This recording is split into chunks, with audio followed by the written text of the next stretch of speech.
Testing, 1, 2, 3. We are vaguely live, maybe. Looks like it updated. Refreshing Twitch. Yep, we're live. Alright, so while we prepare and notify people that we are live, this is going to be the first AEGIS Tabletop Simulator stream of the Kickstarter campaign, and I believe the game is doing pretty well. We funded on the first day, and I don't think you've heard our voices yet, but my name is Breeze, and I am the original creator of the game. I'm Jesse. I've been working on the game pretty much Breeze had the idea, and I've done some design work, and I also our development balance efforts and keep track of spreadsheets and stuff like that. And then Kettle, who is another designer and the person who put this tabletop sim together, would normally be here, but his computer exploded. Yeah, so too much starting. for people who have been here before, the running joke is technical difficulties. It really happened today. His hard drive ended up having some issues. Oh, I'm quiet. Let me adjust the levels. I'll see what I can do for that. It's good that we can test out the audio before we actually get going here. That's probably an issue. Oh, I had my microphone set lower than the volume. Hopefully it's fixed now. If not, I'll tweak it a little bit more. So yeah, Kettle had an issue where his hard drive stopped being recognized by his computer right about 10 minutes before we were supposed to go live. So we're up and running now. We should be in good shape. But we got there. That happened. No changes. Alright, let me make some audio.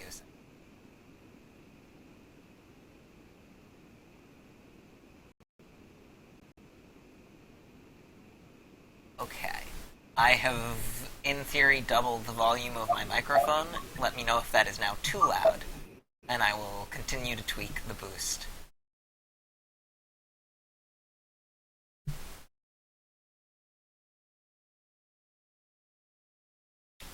So we have been doing pretty well, I would say. Things are going really well. And honestly, we're kind of just blown away by the response. It's been pretty amazing. We every single week we do a stream on Wednesday nights in order to keep in touch with the community, show off some cool stuff that we're working on, play some awesome games of AEGIS. It really depends on the week. And so obviously, just because we're doing a Kickstarter doesn't mean that we're not going to do that. So we're bringing that to you today. It's going to be a bit more oriented towards people who may have never seen the stream before, just in case we do have some newcomers to the stream. So this is going to be a lot of explanation of the basic rules, how to play the game. We're using a pretty standard matchup here, Einar versus Gamund, which a lot of our regulars will be pretty used to. But we're going to go through it all pretty slow. We're happy to take any questions.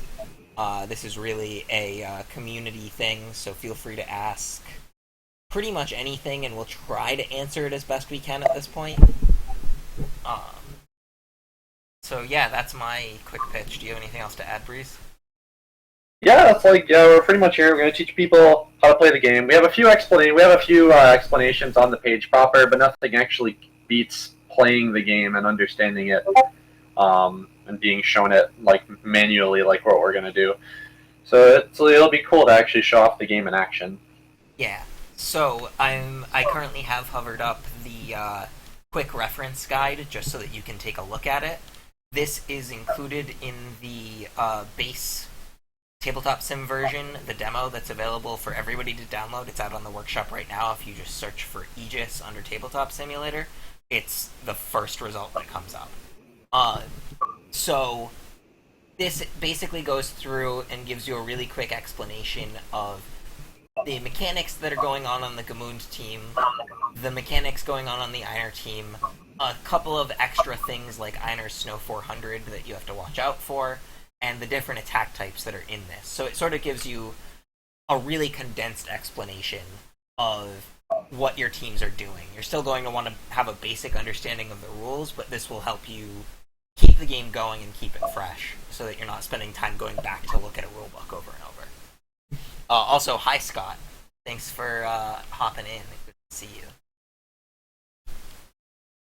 And we also have a quick guide to Tabletop Simulator, because at least in talking to our regular viewers, a lot of people were kind of new to Tabletop Simulator. We got some people to get into Tabletop Simulator because of AEGIS, and so we have some quick basic controls on how to play the game, so that way you don't get caught up in how do I use this Tabletop Simulator thing. Tabletop Simulator is really, really robust. There's like a lot of features in this program. So the quick reference for the T-Sim in our game is it just references the stuff you need to know to play Aegis. But there's like a million other pieces of functionality in this, and that makes it be able to support every other board game ever made. Yeah, there's a ton of really cool stuff out there, but we only use a very limited amount of it because our game doesn't have things like hidden information or requires scripting in order to make it work or anything like that. So we tried to simplify it for you. And then you'll see over on the side there's also a set of useful links so that if anybody wants to look at things like the rulebook, they're available right there. So on and so forth. It has all our contact information as well, and all of this is in the base demo because that's what we're playing with today. So that's my quick pitch of what we're doing today. Yep. It's going to be Breeze and myself playing, and we'll go from there. If Kettle manages to save his computer, he might drop in, and but if not, the two of us will be happy to keep everybody interested. So I wish there was a picture of me right here, but I am using 3 laptops at the same time. So I have like one with the chat open, one with Tabletop Sim open, and then I'm using my phone and the other computer to post on social media that we're live. I think I'm almost done with that, and then we'll like start engaging a bit. Yeah, I am not quite that absurd. I am using only 2 monitors in order to keep track of everything. God, I wish I had more monitors. Let's see.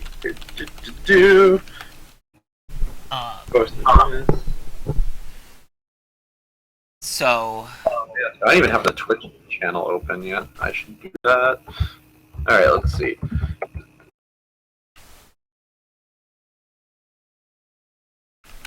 Mute the video really quick so I don't accidentally double over. Yeah, just in case of any audio feedback. So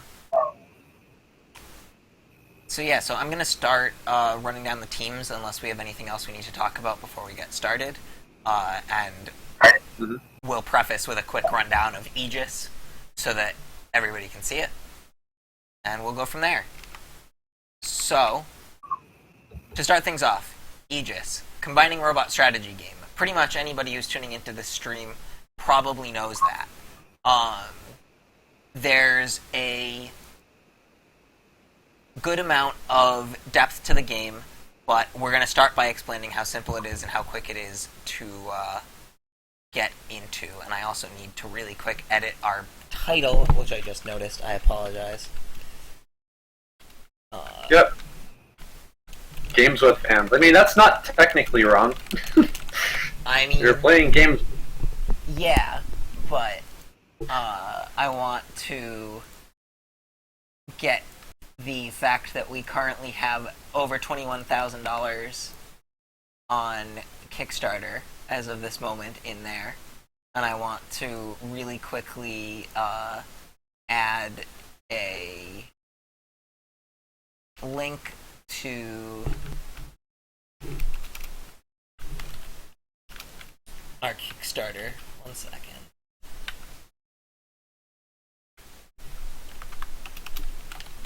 Oh yeah, robotstrategygame.com does direct to it, by the way.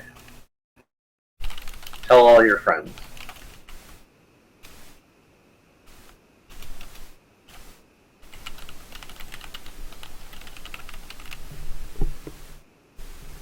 hopefully that will work. If not, I'll add more to it.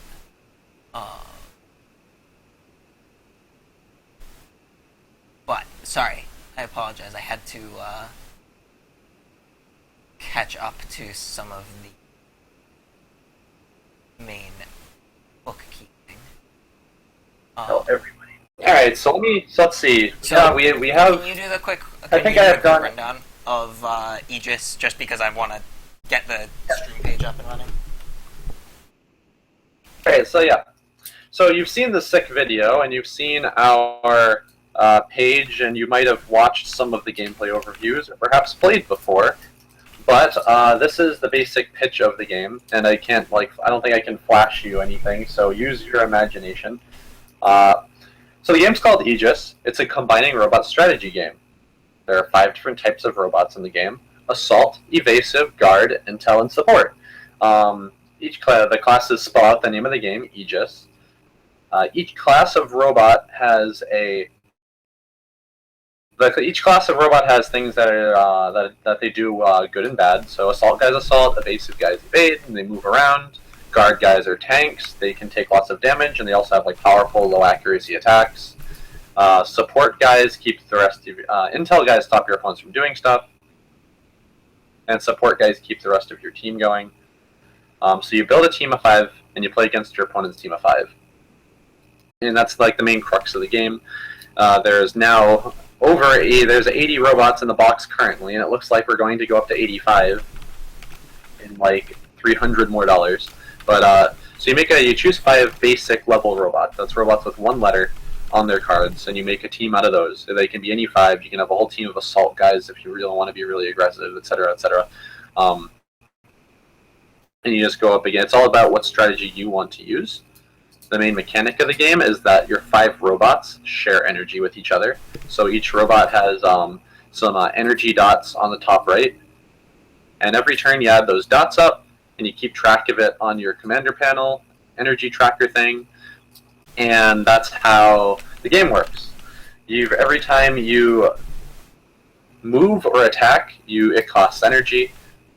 Easy way to remember it is every space you move costs a point, every dice you roll costs a point. This whole game's single-digit numbers and 6-sided dice, and then you kind of just move and attack with all of your guys on the same turn. There's no movement phase and then attack phase. It's just you move and attack with each robot one at a time. Once you're done doing a thing with the robot, you can't go back to it. And then about the game is, of course, that you can combine your robots together. Because once you start the game with your 5 dudes, there's no way to bring in more robots or really change your strategy up. You're kind of locked in. So combining your robots is the way for you to change your strategy. You can take 2 of your robots, and if they're standing next to each other on the board, you can pay some energy and put them together. So you take their 2 pieces off the board, and you put the new one on the board. So if you put an assault type next to an evasive type, and they're compatible, you can kind of mash them up and put them together. And that brings us to there's some aside from your team of 5, you can have some extra robots in your combined pool, which are the combined robots you choose to bring in. So you can have up to 5 basic guys on your team, and then a number of combined robots off to the side. And then bring usually determines what basic robots you want to bring, and vice versa. And then in this tabletop sim demo, there are 2 extra robots for your sideboard, and that's one of the main official rules of Aegis is that you actually make a team of 7. You use 5 of them in battle, but if you're playing best 2 out of 3, you have 2 extra robots for you to change up your team with in between rounds. So that's what those 2 guys way off to the side are on both teams. But that's Aegis. It's been shown around a lot of different places. People seem to like it, apparently. We're almost at the number of backers we finished the last campaign at, so that's really good. And of course we got to keep the momentum going, so Tell everybody, anyone who who likes war games and card games. Pretty much appeals to everybody who likes Advance Wars, Fire Emblem, Magic, and Yu-Gi-Oh, and of course, lots of war game players like it because it's war games. You're moving, you're positioning, and you're chucking dice around. But it's just it's very fast, streamlined, and obviously decently affordable buy-in. And I'm glad that you like the music in the video, Scott. it brings a big smile to my face, that's for sure. It's composed by a guy named Matt Salman, who did the music for. We actually had this is an extended version of the theme we used last time. Well, actually, there were two themes last time. There was one that was like super dubstep, and then there was the one that's more similar to the current one. And we had like two different themes going on last time. But this time, we have the full minute 30 long Aegis theme song, because what is a fighting anime robot game without an actual anime opening? Well, it's nothing at all. That's what it is. I attribute all of the campaign success so far to the theme song.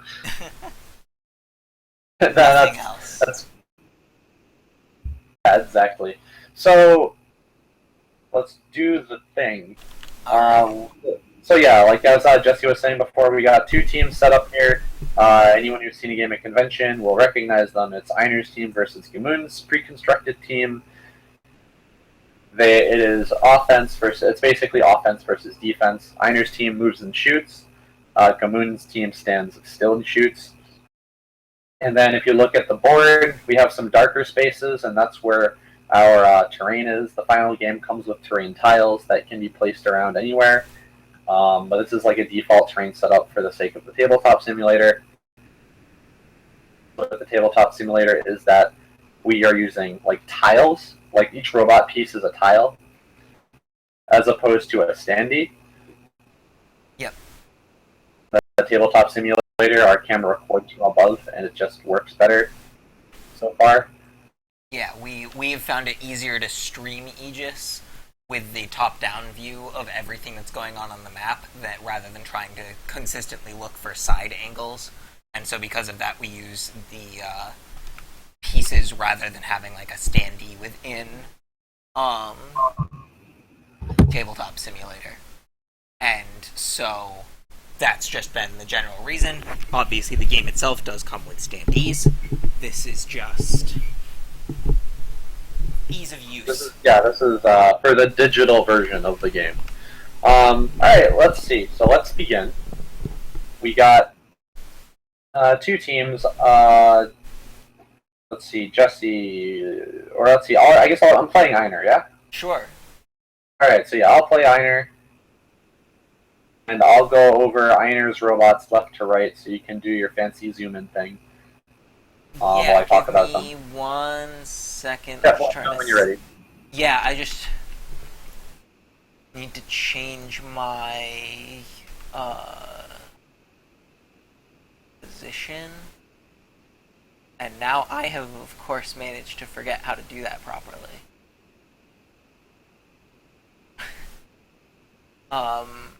There we go, change color. Alright, I'm good. I can take over now. And go from there. I was just moving my camera over to the other side. Alright, so let's kick things off with the ARC 150. Alright, the ARC 150. This is so there are 8 commanders in the game, and now 8 commanders in the box, which is cool. So we managed to unlock all of those really quickly. So Aegis is at kind of its each commander has its own personal robot, and this is ARC 150. It's Einer's personal robot. So he is an offensive robot. He has one of the highest movement values of any basic. He's here's how you read a card. Top numbers movement. Yeah, what's up? He has the highest printed movement of any basic, doesn't he? I think there's an Esper with printed 7. But yeah, so he's the highest assault type for sure. He's about 2 spaces faster than most of the assault types. Yep. So here's how you read a card. Top numbers, how far he can move. Bottom right numbers, how much health he has. And then the top right dots are how much energy he gives to the rest of the team. So as you can see, Einer's robot and most commander robots are pretty strong and well-rounded on their own, kind of like hero units and like and like an RTS.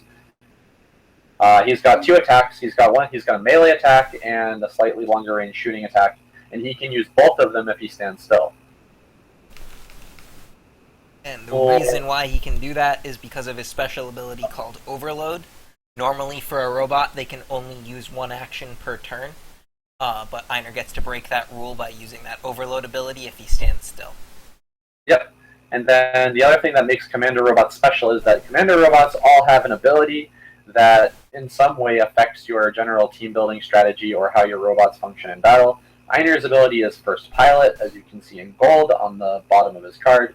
And it just says the first robot that you activate each turn gets reroll 1 until end of turn. So that's a luck kind of a lot of the commander abilities in the game kind of mitigate luck, and he benefits anyone who you send in to attack first with better accuracy. Yeah. And we'll move over to the second assault guy. We got wait, one the second. Axis.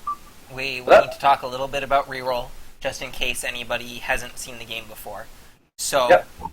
Real quick, actions are in the middle of the card, so you'll see that Einer has Custom Arc Blades and Custom Arm Vulcans as his 2 different actions available.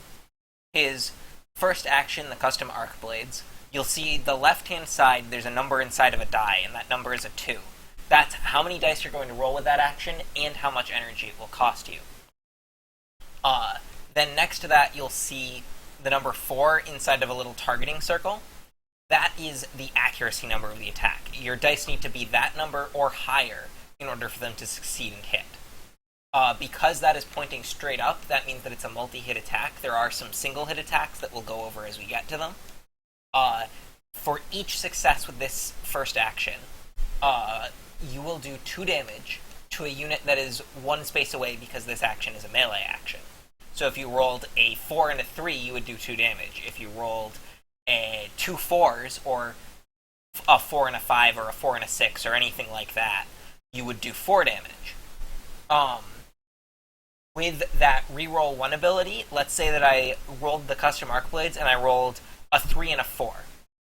Normally I would do 2 damage, but because I used my Arc 150 first, I can pay 1 extra energy, so now I've paid 3 for the action. And I can reroll 1 of those dice because of that First Pilot reroll 1. So I would reroll that 3, and basically it gives me an extra chance to hit and get some more damage in. The second action, Custom Arm Vulcans, is very similar, and I just want to go over it quickly to explain the differences, because it's pretty straightforward. Again, it's 2 dice, 2 energy to use. It hits on 3s and up instead of 4s and up, so it's a little more accurate. It only does 1 damage per shot, so it does a little bit less damage overall. But it also has a range of 3, so you can hit people from further away with it, and it's a little bit safer. And so I just wanted to go through those really quickly. We will have some different actions to show as well, and we'll explain what's different about them as we get to them. But that way I can give you the quick rundown on that, and also on that reroll 1 ability. Yep. So Alright, let's see. Axis 100. So, it's another... Axis 100 is another assault type.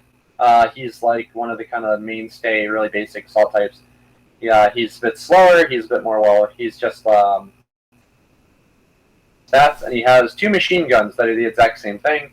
He has 1 machine gun that hits 3 times, another machine gun that hits 3 times, and he has and then he has Einer's Overload ability, which is you'll find on a few A, G, and S types. Yeah, so this robot is, again, it's a pretty straightforward example of an A-type. It shows off a couple of cool mechanics like Overload, and it's one of the more powerful offensive options because it can fire up to 6 times. Its stats probably aren't as good as Einer's, but Einer's a commander, so it can sort of be forgiven. This robot's great. Yep. So Overload's cool because you can either like double down and shoot one guy a lot of times, or shoot 2 different guys that are both in range. So he's kind of a desperado. And then we got Ender 100, which is the main E type. And this guy actually has new art. And so far all 3 robots we've shown have had their art revamped since we made these cards. So that's something cool to look forward to for the next time we update the cards. Arc, Axis, and Ender all have nice updated or new art.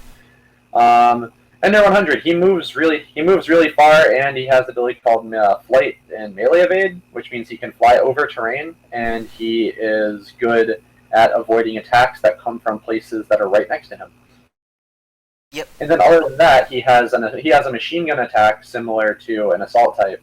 Enders are generally just like the really offensive E-class robots, so they just like high DPS. But he has lower health, and he doesn't give your team as much energy. Yeah, and he has a special ability called Anti-Air, which lets him do bonus damage to flyers. It probably won't come up this game because Gamoon's team doesn't have any flying units, but it's there for different matchups and things like that. Yep. So yeah, he's like the anti-flying unit. Yeah. And then we go over here to Go 400, who's a G-type. He has his top attack pushes, which is something you'll see a lot of on Gamoon's team. And it'll just instead of doing damage, that attack actually pushes guys several spaces away, and that allows you to either reposition your robots or deter the opponents by pushing them kind of out of range of you. Is Shattering Headram, which is just a really strong melee attack, and he can walk up and punch. And the interesting thing about this robot is that he has a different type of accuracy. You can see that the numbers are in a little diagonal arrow thing. So it goes 2 energy, 2 dice, and then mean that all of the dice you roll have to be 2 or above for the attack to go off. So both of his attacks only hit once, whereas everyone else we've looked at so far have like multiple hitting machine guns. Yep. The other cool thing about this robot is that he has the special ability Retaliate. So if you have the energy to use one of his actions during your opponent's turn, if they target him with an attack and he lives, he can shoot back at anybody he wants. Yep, and you still have to use the energy, so that's why you would save energy during your opponent's turn. Yep. Last robot is Snowed 400, which is the most supporty support robot they're ever supported. Support robots don't have a lot of health or a lot of movement, but they tend to give a lot of energy, and you don't tend to use them every single turn, so they're like batteries that go on your team. He has 2 attacks that need 5 dice with no ones to hit. And the top one is a heal, and the bottom one is a buff. So this robot can't actually damage your opponent. No. And when I say laser, that means both of both of his attacks have laser. That means this robot has infinite range, but he can't like shoot through walls or other robots. So he can target anybody that's in a straight line. And firing on a straight line, you can potentially get some extra value out of it. Yep, you can actually hit multiple guys if they're lined up properly. Yeah, so on the hex grid, you have the 6 main directions out from any given hex. If you have multiple robots lined up on one of those hex grids, you can actually pierce through that with lasers. It's one of the special things about them. So with this robot, if you lined your whole team up, you could give everybody else an accuracy buff or heal everybody else on your team, which has some really powerful options there.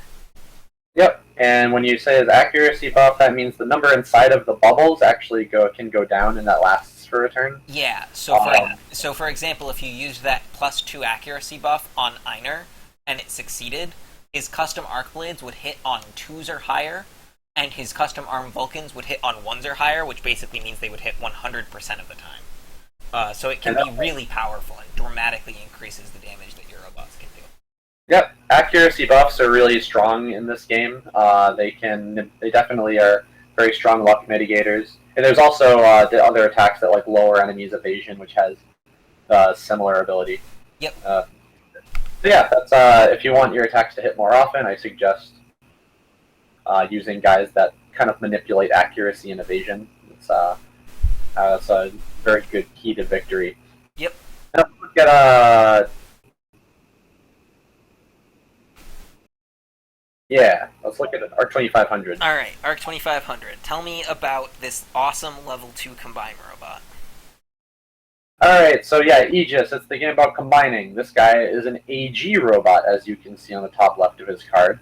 That means that if you have an A-type and a G-type and they're standing next to each other on the board, you can put them together to make this dude. Yeah. However, if you look at his name, Arc 2500, that means that the A-type that becomes him has to be named Arc. So whenever you combine into a robot, you have to match the letters and the name, and you're good to go. And this guy actually is a little more specific than that because he's a commander-specific combine. It's true. And so he specifically needs Einer to be a part of that combine in order to make him. You can't use just any Arc. Yep. But that's not true for most of the combine robots. That's only true for a very limited number. It's just the ones for the commanders. Yep, and this guy also has new art. He's actually the new art on the old box art that we had. Yeah. So this art from this print run that we used for the tabletop simulator is actually, I want to say, either the very first or like the second iteration of art that we ever did for this game. So this is some of the oldest assets that we have, and they're going away as part of the final live game. Yeah, it just hasn't been updated. As soon as things in the Kickstarter die down a little bit, I'm going to reprint the cards. It's a little bit of a complicated process. All right, let's see here. So we're going to do Arc 2500. Similar to the first Einer, he has a kind of melee attack and a long range attack. His first attack is called Whirling Bayonet. And as you can see, his range is a 2 instead of a little spiked ring. That means that he whirls around and he hits everybody within 2 of him. So he has a 2-hit attack that can hit everybody 2 around him, and he has an ability called Critical, which gives you +1 damage for each 6 you roll.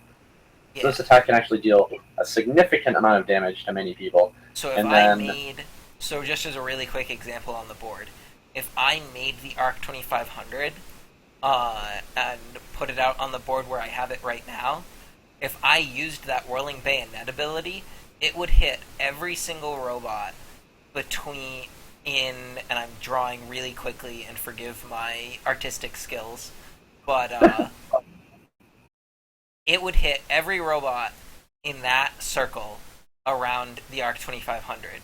So as you can see, that's a huge area, so it has the potential, if you can line it up properly, to hit just every robot on your opponent's team and do a ton of damage. And then supporting that, so that's kind of like his A-type ability. And his bottom attack is more like his G-type ability. It's called the Twin Buster Shot, and it can shoot over walls because it has arcing. And yeah, it's less accurate, but it also has potential to do a significant amount of damage to pesky enemies that decide to hide behind walls. And then he has a basic passive ability. He has Retaliate. So if anyone tries to hit him, he'll hit them back. Yep, and he keeps First Pilot the same as his basic level 1. Abilities. Combined abilities are really important. Combined abilities are the abilities in green that you will see on the bottom of all most combined robot cards. There's 2 different types of combined abilities. One of them is just an ability called this one called Ignition, which essentially just lets him attack and move. Attack and move immediately after combining, which combined robots normally cannot do. So Arc 2500 is basically like the most hero of hero units. He hits close, he hits long, he can attack you back. He's just kind of good in general. He has a ton of health, he produces a lot of energy. He's a baller. Yeah. The other really cool thing about combines that I just want to explain really quick is when you combine 2 robots together, your combined robot comes in completely fresh. So if your 2 robots that you were combining with had low integrity because they had been hit a couple of times during a fight, and you combine into a bigger robot, you will get a fresh robot in. So if Einer was at 3 integrity, and my G-type was at 3 integrity as well, I can combine into the Arc 2500, and it's going to come in at a full 7. So that can be really powerful as well. Yep, and let's breeze then. So that's like most of the bulk stuff. And then let's go over Ender 1000.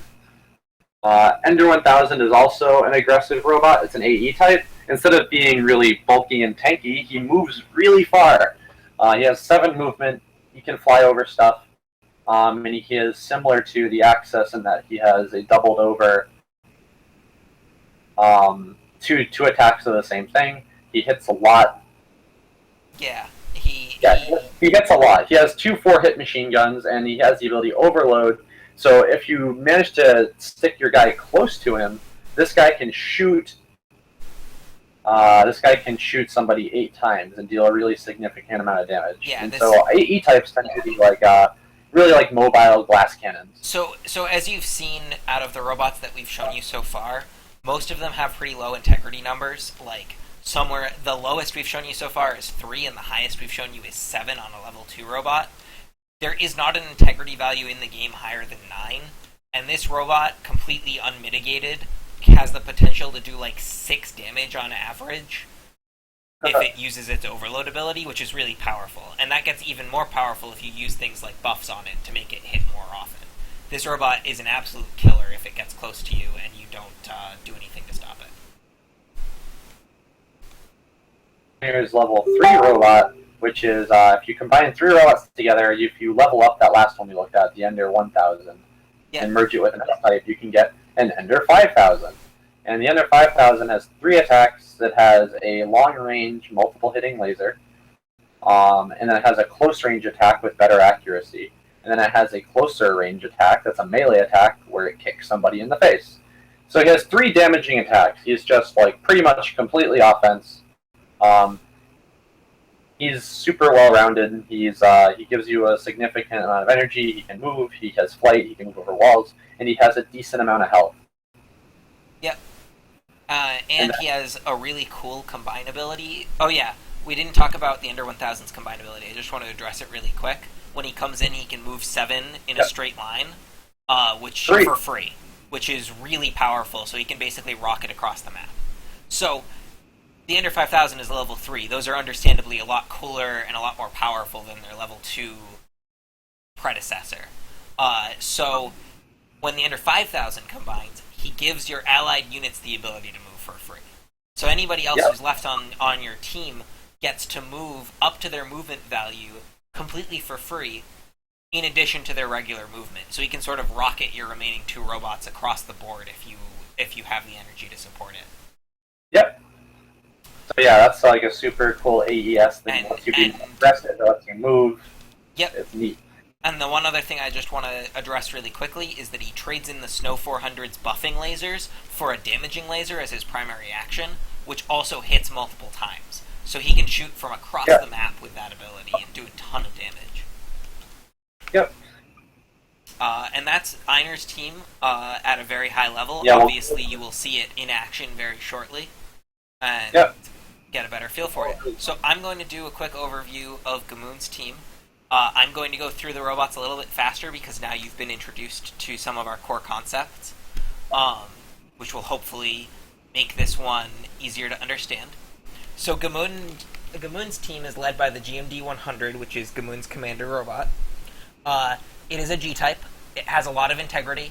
It has pretty low movement. It has pretty low energy production. Gamoon is the Sunset General. He's a really cool guy. He has sunglasses on his robot. His first action is called Swaggering Head Ram, which is a melee push that pushes robots up to 6 spaces, which is just absolutely massive. You can shove people off the board to destroy them, you can push them into walls to damage them, push them into enemy robots to damage them. There's a whole bunch of different things you can do with a push, and Gamoon kinda exemplifies that. His second action is called the 70mm Sky Thresher. It hits once. It's not very accurate. You need to roll 5s or better. It has the ability Heavy, so he cannot move and shoot that gun in the same turn. But it has a huge range, a range of 10. And it has an ability called Anti-Air 2, which means that if he's targeting a flying unit, he'll do 2 bonus damage if he hits. So instead of doing just 1 damage, he would do 3. He has the ability Retaliate, which we saw on the other team. If you attack Gamoon, he can shoot back at anybody he wants if the team has the energy. And he has an ability called Steady Fire. Steady Fire is Gamoon's commander ability. It also works with rerolls similar to Einer's. However, where with Einer's team, the first robot you use each turn just gets rerolls, with Gamoon, your robot has to stand still. If they have used their movement for a turn, then they don't get this bonus.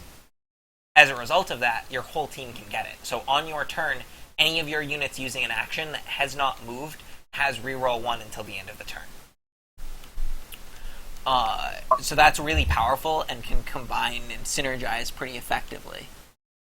Um, the next robot on the team is the AB-100. He's a bit more of a guard-focused A-type.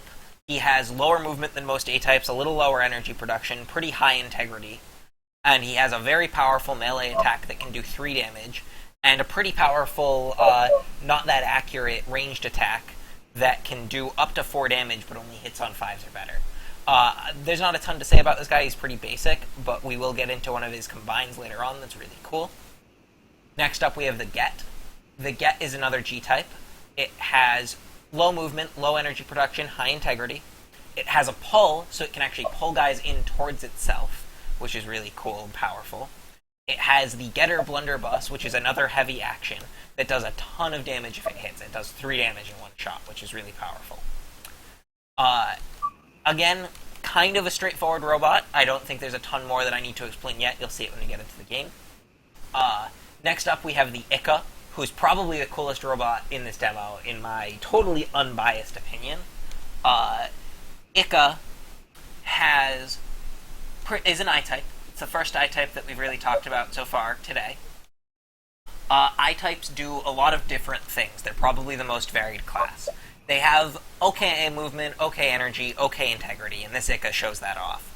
They tend to have an evasion ability of some kind, and the ICA has ranged evade, which means that anyone shooting it from 2 or more spaces away has to roll 1 higher to hit on all their dice. The ICA has an ability called ICA Beam Tentacle. ICA Beam Tentacle is a movement ability that can move someone up to 3. So you can use it on an allied robot or an enemy robot, and then you can move them anywhere you want up to 3 spaces. So that has a ton of different uses and a ton of different value that it can provide. I can't even begin to explain it all. I could talk about the ICA for like 20 minutes and still not cover all of the different scenarios you could use this thing for. So I'm not going to do that. Instead, I'm going to play with it and show you some of the really cool things. I love this robot. The last robot on the team is the SSM-400, which is a different type of S-type. On Einer's team, we saw the Snow, which is a buffing and healing laser robot. The SSM-400 is a pure damage missile robot. It has the ability Overload, and it has 2 copies of the same action, similar to some of the ones on Einer's team.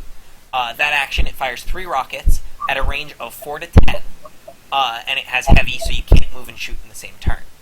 That 4 to 10 means that if you're in 3 spaces of the SSM-400, it can't shoot at you. It can only shoot at people who are at least 4 away and no more than 10 away. So this robot can fire 3 or 6 rockets. It's really powerful. Then I'm going to go into the combines really quickly.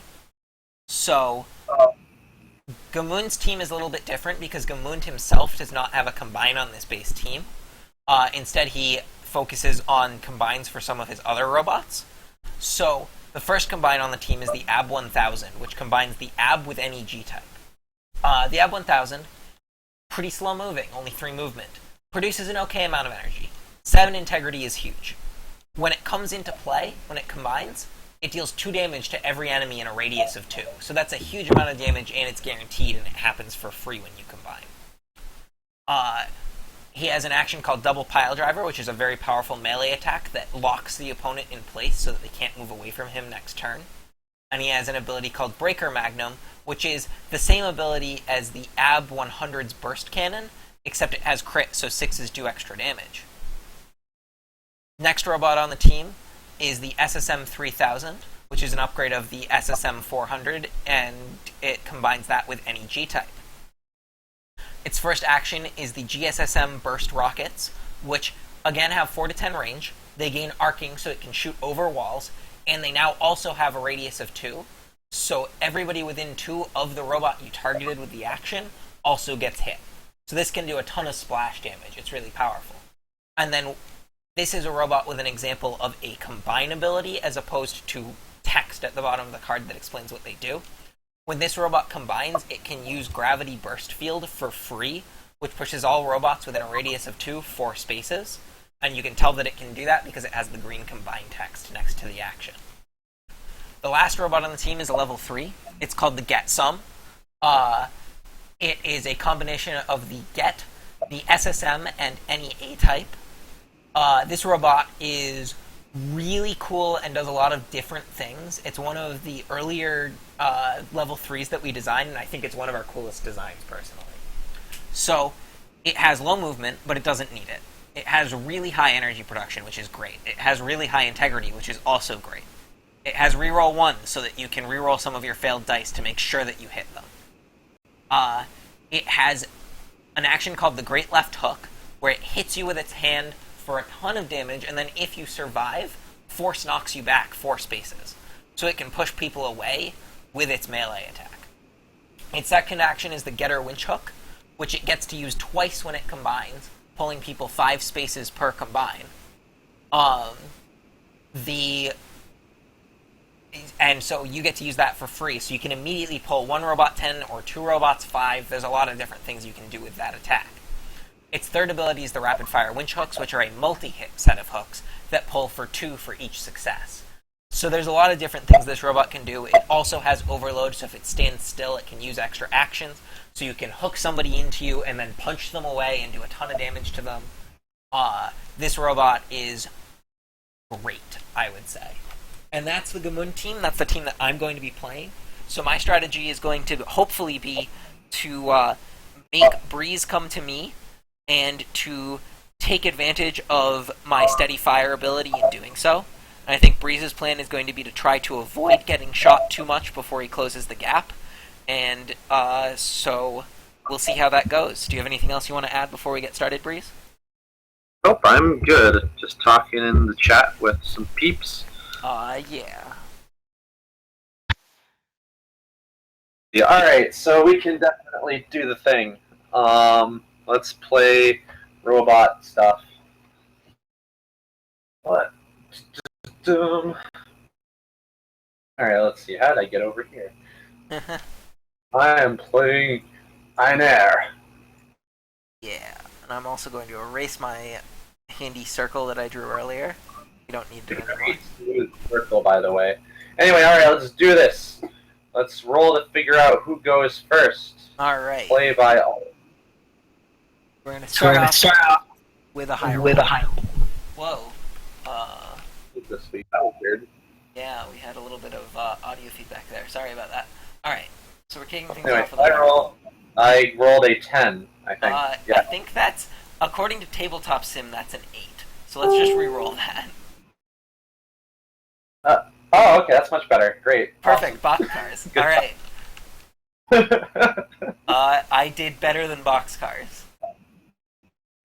So, I am going to go ahead and place my robots first, and I'm going to be the one taking the first turn.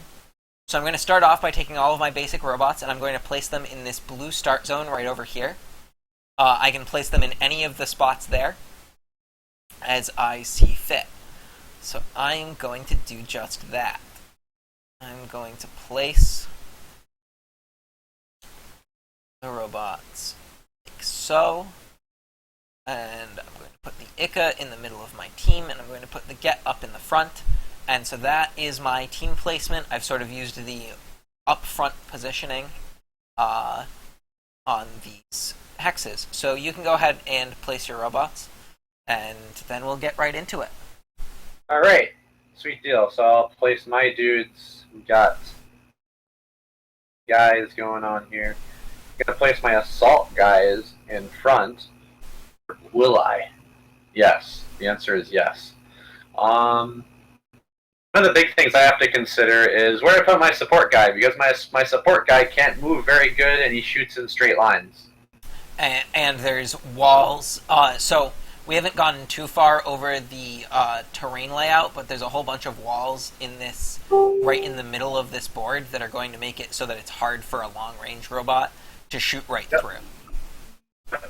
So I think I'll place him over here in anticipation of my guys moving left. This terrain layout is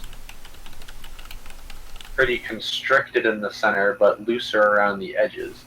Yeah, so this terrain layout has a lot of good spaces for people to hide in, but there's also some open space around the edges, so we'll see how that plays out for both of us. Alright, So I'll put my E-type in the center there. Alright. Going aggro. Alright, and go. Let's see what you Okay. got. So I'm going to start my turn by adding up all of my energy for my robots. So the Gamund okay. produces 3, the Ab produces 4. That means that I have 7. Then, in addition to that, I have the Get, which puts me to 9, because he has 2 more. The Ika has another 4, so that puts me to 13. And the SSM 400 produces 5, so that gives me 18 energy to play with every turn. And at the start of each of my turns, I'm going to reset back up to that cap.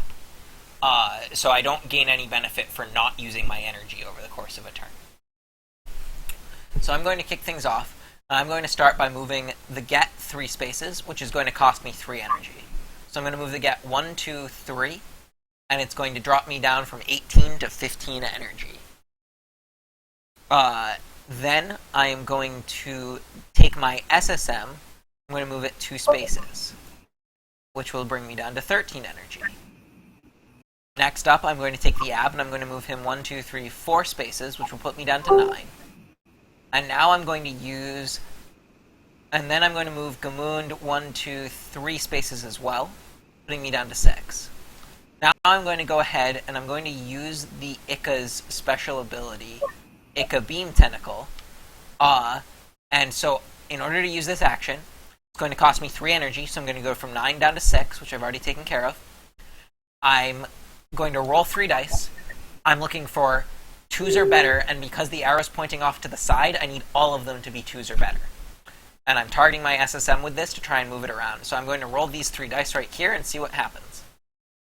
And I got a 1, but my Ika has not moved, so I'm going to use the Steady Fire ability to re-roll that 1 and try and make this attack succeed anyway.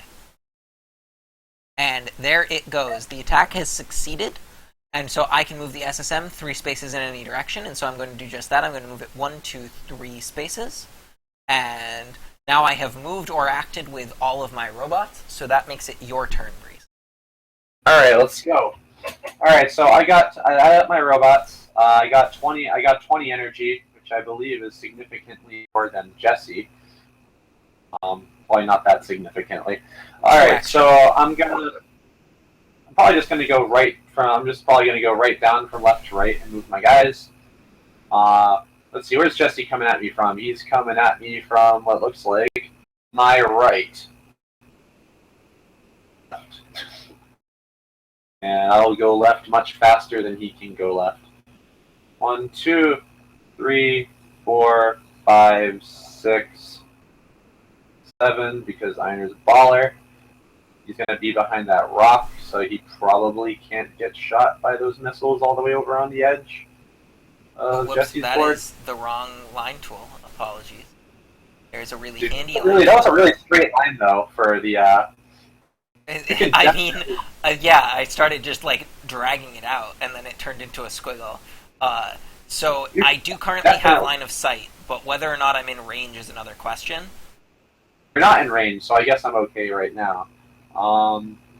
Yeah, so I have a range of 10, and so 4, 5, 6, 7, 8, 9, 10. It looks like you're 2 spaces out of range to me. Yep. So I moved 7, so I'm down to 13, and I just moved my other assault guy 4 spaces, so I'm down to 9. Can you hear me now? Yes. Welcome. Great. Okay. Hard drives are fun. Move 2 spaces, so I'm going to... Here, I'm going to do a similar goofy thing than what Jesse did. I'm going to use my Go 400. I'm going to use his push. They're out there. See if I can just nudge him like 2 spaces. So you're using the air mortar on your axis? My 140 millimeter air mortar, to be specific. Alright. Ones. No ones. No okay, ones. So you have shot a blast of air at the arc, as handily demonstrated by my wonderful drawing skills, moving the arc an extra 2 spaces. And so, yep, that was 2 spaces. So that was, what am I down to? I went down to 13, went down to 9, went down to 2. That cost me another 2. And then I have 5 left, so I'll probably just go 1, 2, 3, or hide my ender in the bushes, I suppose. So Alright. not that that does anything. Alright, and go! Alright. So that will make it my turn. You have no energy left in your pool. I go back up to my cap of 18. I am going to kick things off with the Ica. I'm going to use the Ica on my SSM. Using the Ica Beam Tentacles, which is the same action I used last turn. So I'm going to roll these 3 dice. I'm looking for no ones. And I got no ones. That's actually an insane roll. So I can move the SSM up to 3 spaces. And so I'm going to choose to move it up 2 spaces. And the reason why I'm going to move it up 2 spaces is because my SSM is now in range, I believe. Yes, I'm now within 10 spaces of the arc 150, which means that I can open fire if I choose to do so. Next, I'm going to move Gamund over 1, 2, 3 spaces, putting me down to 12 energy. I'm going to move the Ab up 1, 2, 3 spaces, putting me down to 9. And I'm going to move the Get 1, 2 spaces, putting me down to 7. So with my 7 energy, I'm going to use the SSM and I'm going to shoot at your arc 150. So I'm going to use the SSM Tracer rockets first, the first one. So I'm going to roll 3 dice. For each 5 or better, I will do 1 point of damage. And I can also re-roll one of these by spending 1 extra energy. So I went down to 4 for that. I got no 5s or better, so I'm going to spend 1 energy to re-roll one of these dice. And that's still not going to succeed. So then I'm going to use my Overload ability, and I'm going to fire the second set of missiles at the arc. So that's another 3 dice. I'm again looking for 5s or better. Oh, you used your Ica to move yourself in range, didn't you? Correct. So I got 2 successes here. So that's going to do 2 points of damage to the arc 150, which will bring you down from 5 integrity to 3, which is a lot better for me. So Ica is really irritating, and I don't like him. So I can't directly run and punch him in the face, but maybe I will try. You could try, This. but he's like 20 spaces away from you. Dude, I'm just gonna blitz in, and I'm just going to punch the stupid purple robot in the face. It's gonna be good. Go for it. Alright. Challenge accepted. Alright. How dare you? Whoa, There are welcome, no stupid purple Azrael, robots. to the stream. Thank you so much for tuning in. What's up, Azrael? See my go? I got you. Yes, I'm out of energy, so it is your turn. Apologies. Alright, let's see. 20. I go back up to 20. Your energy never accumulates. You only get what your robot's set up to. Alright, let's see. How far away is that ab? How do I deal with... I guess I just... Okay, first thing I'm going to do, I'm going to try to heal my commander by using my snow. Alright, so that's going to cost you 5 energy. You're going to roll 5 dice. You're looking for no ones. You are correct. I really want to make sure it happens. Alright, it got there. Sweet. Alright. Alright, no damage. So, It has damage counters. This tabletop sim just encourages you to use dice to track yeah. So the damage. So the Arc 150 Because you have went down infinite to 3 amount. last turn and then went back up to 5 this turn, so he's back to full health. Sweet. And now let's see if I can... So Jesse's missile robot, the SSM, has a missile backwards, kind of. What is that? And I think I named it. Anyway, so 1, 2, 3, 4, 5, 6, 7, 8, 9, 10. He's exactly 10 away. Jesse's robot has a minimum range on his attack, so if I can get within 4 spaces of him, he won't be able to hit me. Going to move. Yeah. He's just going to move it with Ica next turn and shoot me. Well, but I think potentially. good. But you do require me to do that in order to be able to For accomplish much. I'm forcing Jesse to do it. 5, 6, 7. Alright, so now I've made it inside of Jesse's minimum range by sprinting really, really hard. And that's going to cost you a lot of energy. So you were dropped down to 15 from using the heal, and now you just spent 7 to move. So that drops you down to 8 energy for the rest of the turn. Apparently I'm going all in on shooting this missile robot. Okay. So let's use his custom arm Vulcans, which can't kill him, but it will do enough. So I need to, each one that's 3 or above will deal 1 damage. So you're using the custom arm Vulcans? Yeah, custom arm Vulcans. Alright, so you're pew-pewing at my guy. Wow. That's pretty good. Einer's doing Einer stuff. Alright, so Einer has hit the SSM and has succeeded twice, which is going to reduce the SSM's integrity down to 1. And I don't think I have anything else that can kill him this turn. I really hope not, because I'll feel like I made a tactical error if you manage to destroy that robot this turn. Let me put it that way. I've made a tactical error. And feeling like you made a tactical error against Breeze is just not a feeling any of us want. 3, 4, 5. 1, 2, 3, 4. But I'll be slightly aggressive with, wait, no, I'm going to stay behind this rock. So that's a great question, Azrael. In the base demo that we have, we don't actually have any level 5 robots available. There is currently 1 with the stretch goals that we have unlocked, and there are more to come, hopefully, if we can keep on knocking out some stretch goals. Level 5 robots are really powerful and awesome. But they're also very all-in, and they require you to build a pretty specific team to make them work, because you need 1 of each type of robot, and you have to be able to sort of build your way up the chain in order to get to a level 5. That being said, they are really powerful, and they tend to completely change the way that the game is played when they come in. We'll probably end up showing off some of that later on in the campaign as we start to unlock more things.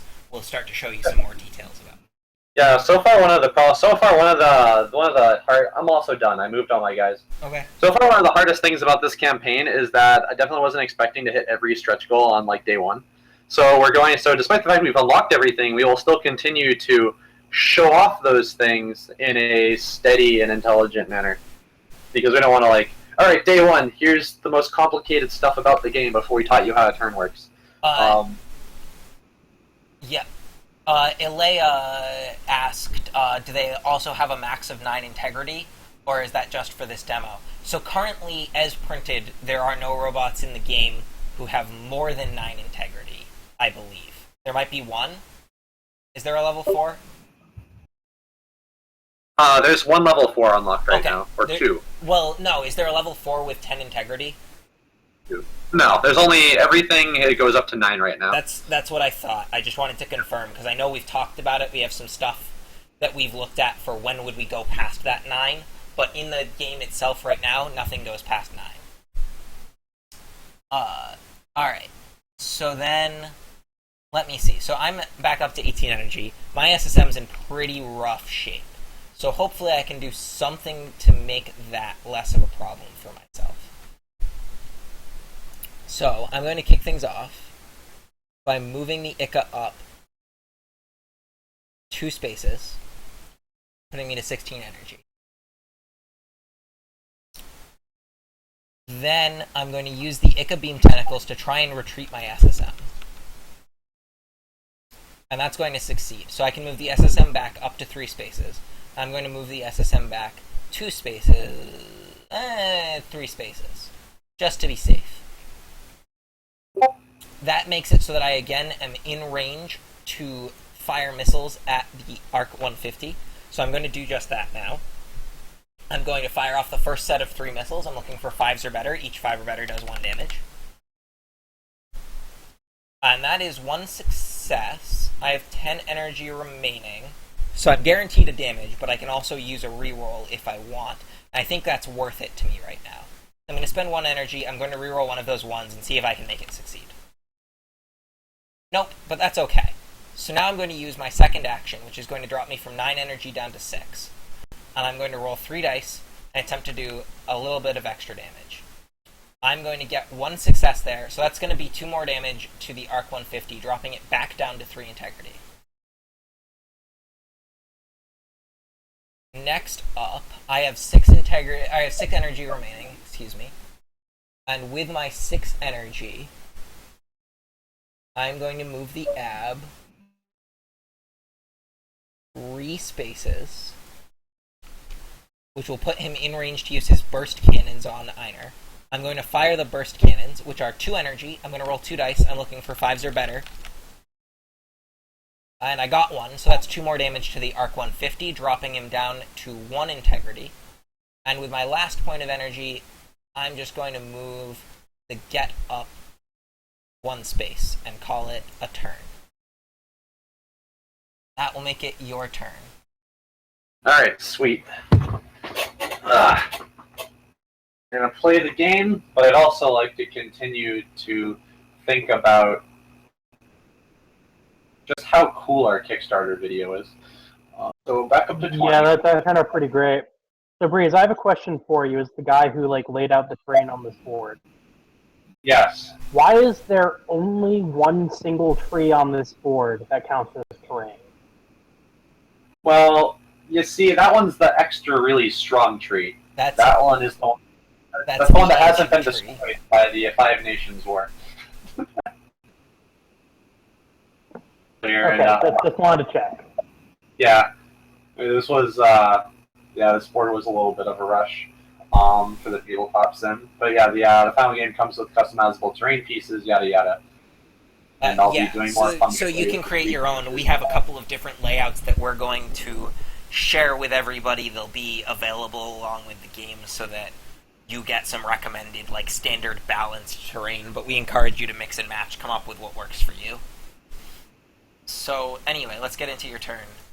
Yeah, so let's see. Obviously, Jesse is trying to lure me into a tarp. And I didn't. Did Einar take any damage last turn? Einar is down to 1 integrity currently. I hit him with 2 missiles, and I also hit him with a shot from the AB 100's burst cannon. All right, seems good. I'm gonna see if I can play intelligently this game for the first time. 1, 2, 3, 5. For the first time ever. 6. Yeah. So Alright, so you're down to 14 energy. Yep. Actually, 6. I'm going to.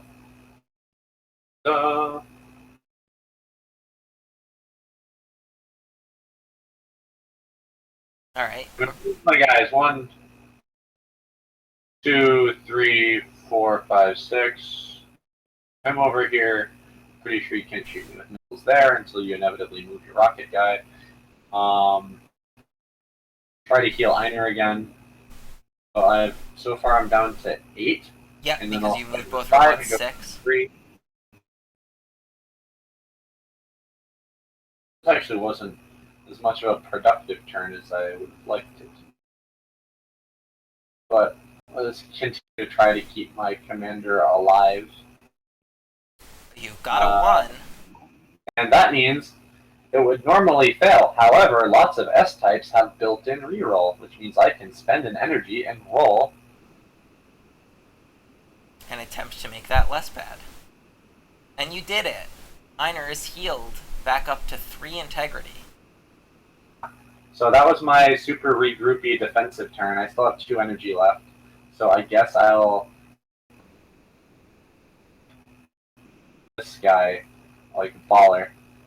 Alrighty. Just kind of try to surround you a little bit. Alright, you can go. Okay. So, it is my turn again. I go back up to 18 energy. I have repelled the attack for now. So the question is, can I get any more advantage off of that? Or am I going to have to let my opponent get away with running away from me? See, I ran away because now Jesse has to try to move closer to me. And it's kind of like a tug of war of who's going to shoot who's faced with missiles. Or we can completely change up the strategy. The obvious answer is I'm going to win this. Yeah, it's Zach's got it. I mean, look at my team here. I've got both your sideboards, an Ab, an Izzy. Alright, so I'm going to kick things off by using the AEGIS Beam Tentacles on Gamund this time. And that's going to succeed. So Gamund is going to move 1, 2, 3 spaces. So Jesse, I think I see your problem. You're not playing like Curtis did last week. Nah, it's fine. My strategy is paying dividends. So, I have line of sight here, and I'm pretty sure I have range here. I am exactly in range of your Ender, because I have a range of 10 with Gamund's 70mm Sky Thresher. Your Ender has melee evade, but that's not going to help you here. So I'm going to use the 70mm Sky Thresher, targeting your Ender, and I'm going to roll 1 die. It's going to cost me 1 energy. I'm looking for a 5 or better. If I hit a 5 or better, it will do 3 damage because your Ender has flying. Are you? That's a 3. I'm going to spend 1 energy and reroll because of Steady Fire, because Gamund has not used his movement this turn. That's a 5. The Ender takes 3 points of damage, dropping it down to 1 integrity. Oh, I see. Yes, that would do it. The not at all straight line has been drawn. I'm not the best at drawing with mice, as it turns out. It takes a little bit of practice that I just don't quite have. Real quick shout out, because my sister's in the chat at the moment, and I want to call her out. Nice. Carry on. Alright, so next up, I'm going to move the get up 3 spaces, bringing me down to 10 energy. I'm going to use the... Well, let me do some math.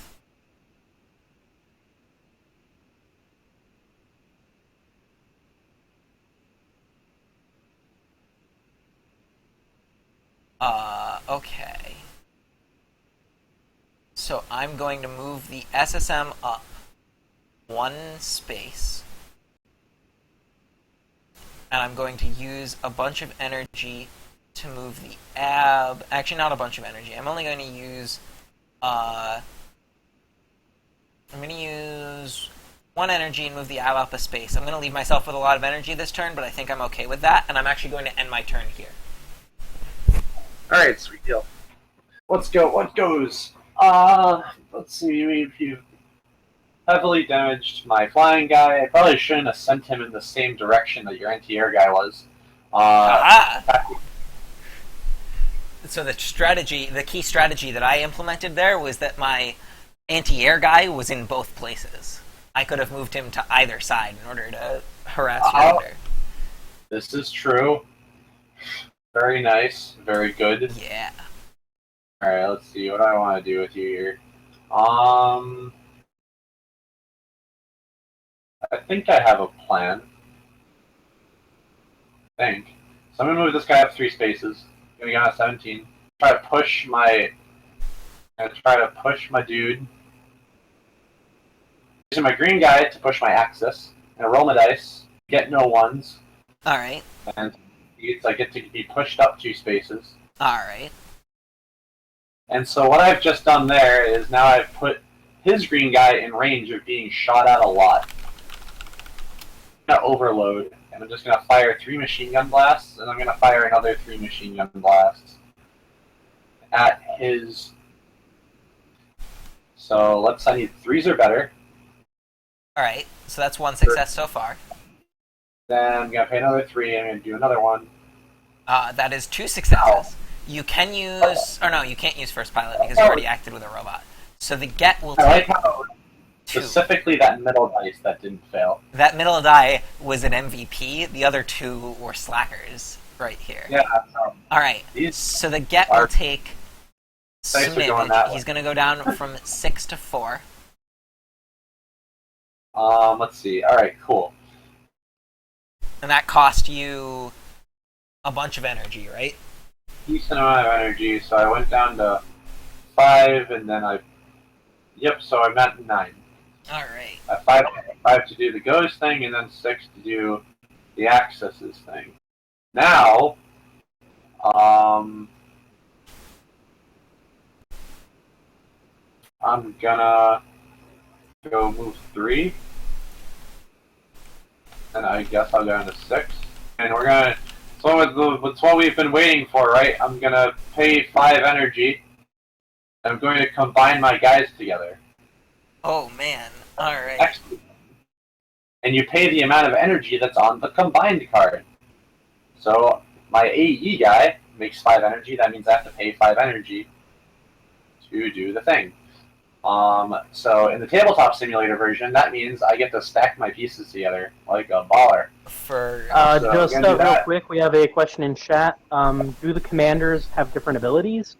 And the answer is yes. So can we just zoom in on one of the commanders real quick? Yeah. So let's talk about that really quick, and then we'll go back to the combining. So I have the ARC 150 pulled up right now.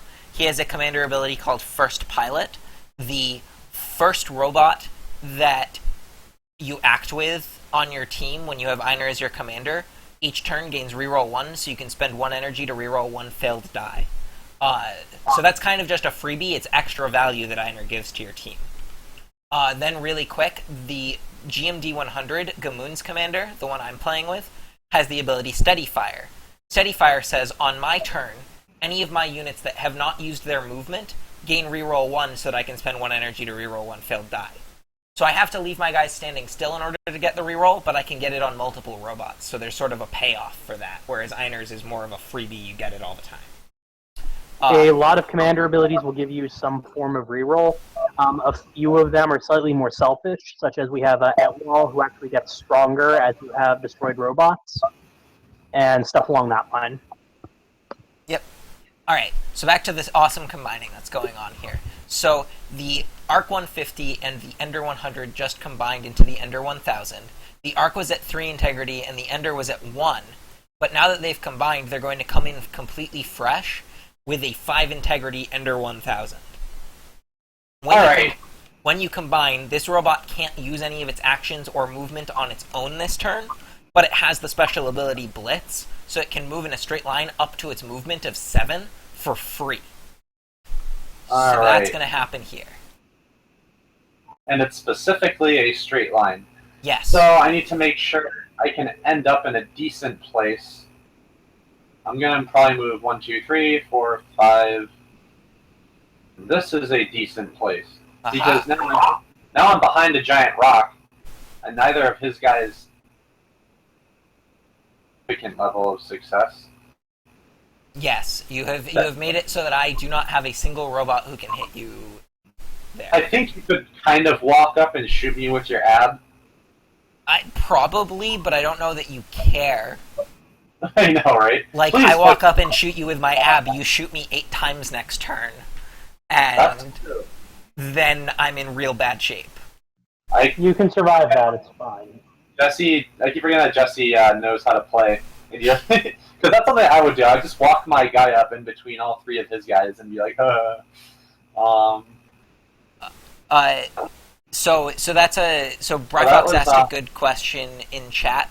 At the $300 tier, since you aren't getting a robot to go with it, basically what that gives you is you'll get a panel that explains what your commander ability is, and you'll also get a custom energy tracker like this one for Einar or the other one for Gamund.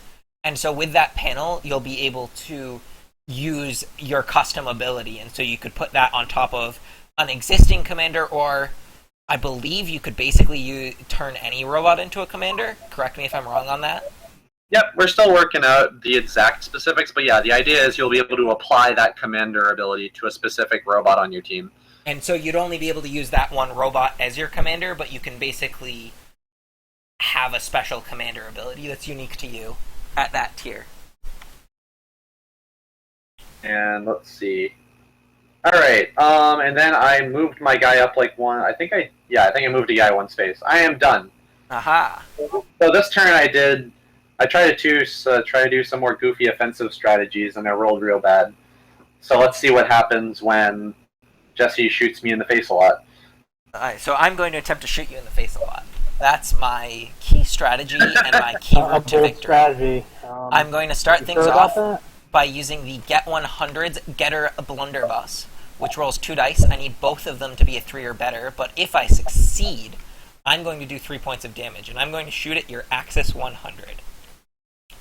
So I've already spent my 2 energy. I'm going to roll these 2 dice. Those are 2 4s. That's a success. The Axis 100 takes 3 points of damage, dropping it down to 2 integrity. So, with it at 2 integrity, I'm going to do some math really quick. Alright, so as long as I am... Let's see. So if I shot at you from here, I would have a clear line if my ab moves a space. And my ab would be able to shoot you from here without a problem. And so, I am going to spend 3 energy and use the AEGIS Beam Tentacles. I'm going to target my SSM and try to move it. I'm thinking I should have just walked up and killed the SSM instead of being defensive. I'm going to spend 1 energy and reroll. That's going to succeed. I can move the SSM. I'm going to move the SSM 2 spaces. No, 2 spaces. Like so. Because that leaves me with a 10 range, so I am in range to shoot you, just in case things don't work out the way I want them to. So then I'm going to move the ab 1 space. I'm going to use the ab's ranged attack, the burst cannon, which is 2 dice. I need 5s or better. Each 5 or better will do 2 damage. I'm going to shoot at your Axis 100. Here we go. No successes. Good thing I planned for this. I'm going to use the SSM targeting your Axis because I have line of sight and I'm within 10 spaces. I'm going to roll 3 dice.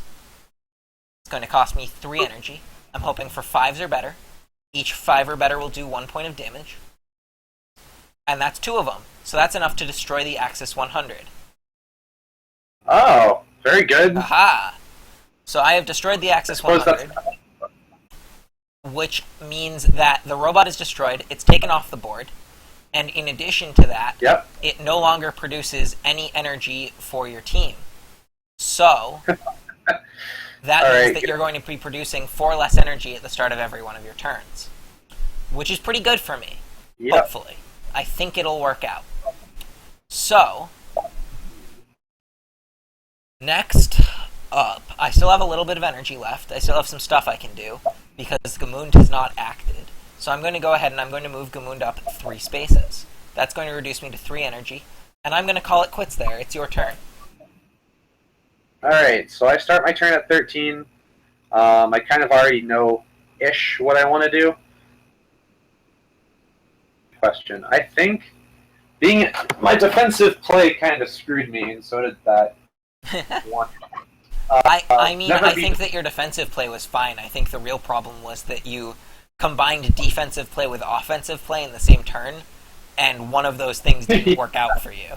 If you had played defensively the whole turn or offensively the whole turn, I think it would have worked better. But you didn't hedge your bets. Not hedge my bets.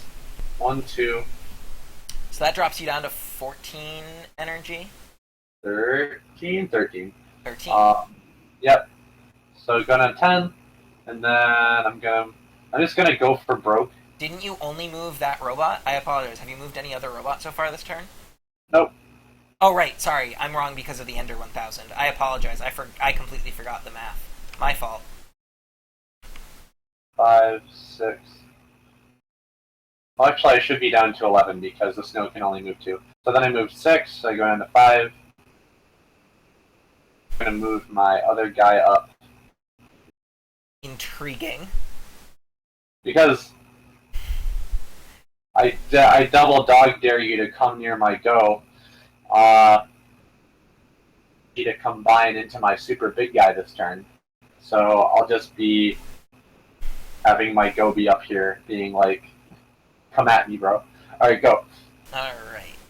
Let's see. What's the right way to shoot the go a lot?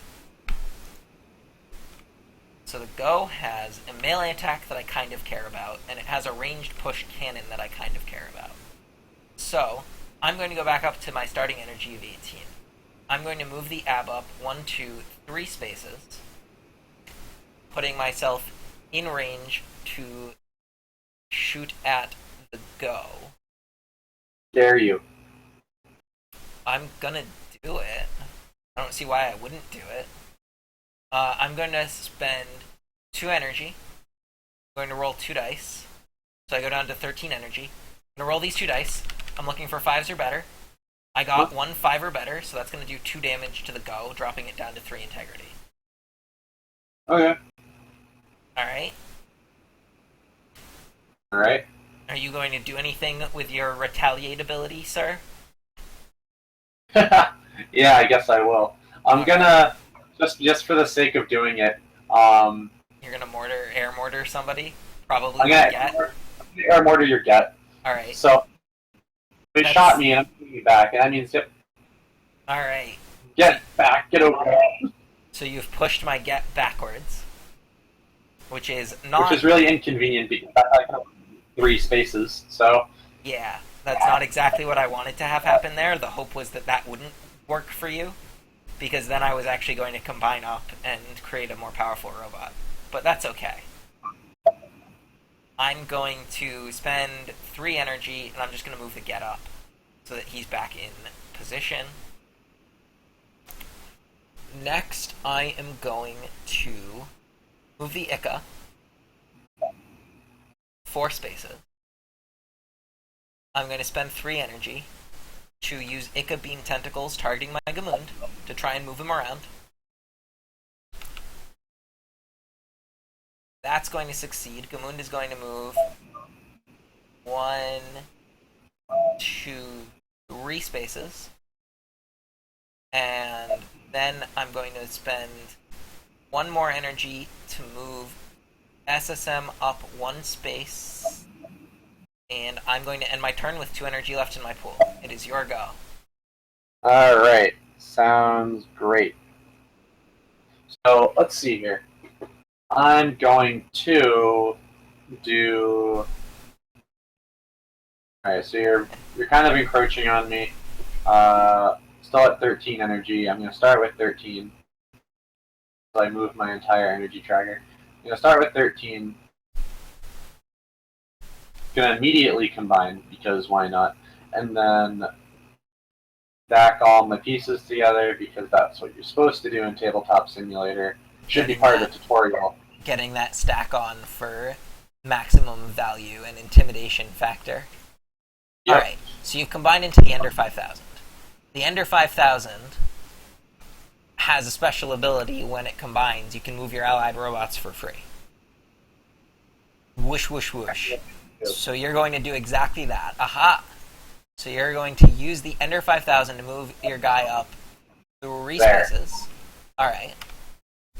And I'm going to move there just so I wouldn't automatically put myself in line of sight of you. Okay. So,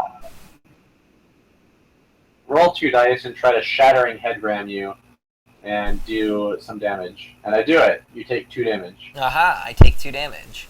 So my ab goes from 5 integrity down to 3. Yep. Alright, so let's see. That's Interesting. over. And so I have 2 guys left. And Yep. if I recall, let's see if I can solo Jesse's entire team with my level 3. That is going to be this game. Stay tuned in. I will say Stay that tuned in. your go's probably not living this turn. Yep. I'm literally going to solo you with all of your robots, one guy. Alright. I'm going to use the Ab's Hammer Thrash ability, which is going to cost me 3 energy. I'm looking for no ones, and if I succeed on that and get no ones, I'm going to do 3 damage to your Go, which will be enough to destroy it. Yep. Here it comes. There's a 1, but my Ab hasn't moved. I'm going to use Steady Fire, spending 1 energy to reroll that 1. Everybody cross your fingers. There's another 1. Oh dear. Don't. Alright, are you going to retaliate, sir? Yes, absolutely. So pay 2 energy. So this is where having a redundant battle plan is very important. And we're going to see exactly why in a moment. I don't even have the energy to retaliate. I actually used all of it last turn. Oh. Because I combined for 8. Yeah. Combined for 8. Move. No, wait, I have energy left. Alright. Because my movement didn't cost any energy last turn. So yeah, exactly. Yeah, I got it. Now see if I can deal 2 damage to you with Shattering Head Ram. And I don't, actually. So you can feel free to go. Continue. Aha. So next, I'm going to use the Getter Blunderbuss on your Go, which will cost me 2 energy, and I'm going to try and again eliminate it from the fight. Better blunderbuss me? Yeah, Ow, and it's gonna... Oh wait, can I? I can't. I lied. I am totally in the way. Apologies. I'm not going to do that. My bad. Forgetting basic rules of the game. Instead, I'm going to move the Get 1 space, and I'm going to combine. What? Oh. So I'm going to combine the AB 100 with the Get 100. Yes, you are. In order to create the almighty, all-powerful wall that breaks walls AB 1000. So I'm going to put some stuff together. When the AB 1000 comes in, it's going to do 2 damage to all enemies in a radius of 2. That's going to drop the Go 400 down an additional 2 integrity, bringing him down to 1. And then I am going to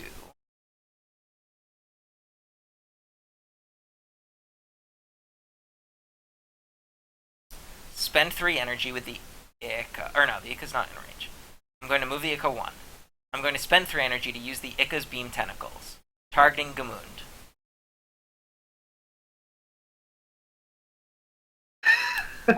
I'm going to roll 3 dice, looking for no ones. I got no ones. Gamund is going to move 3 spaces.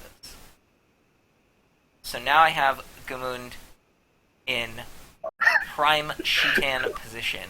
I'm going to spend 1 energy, roll 1 die, looking for a 5 or better, targeting your Get. Or your Go, I apologize. I rolled a 4, but I can re-roll 1 because I have not used Gamund's movement yet, thanks to Steady Fire.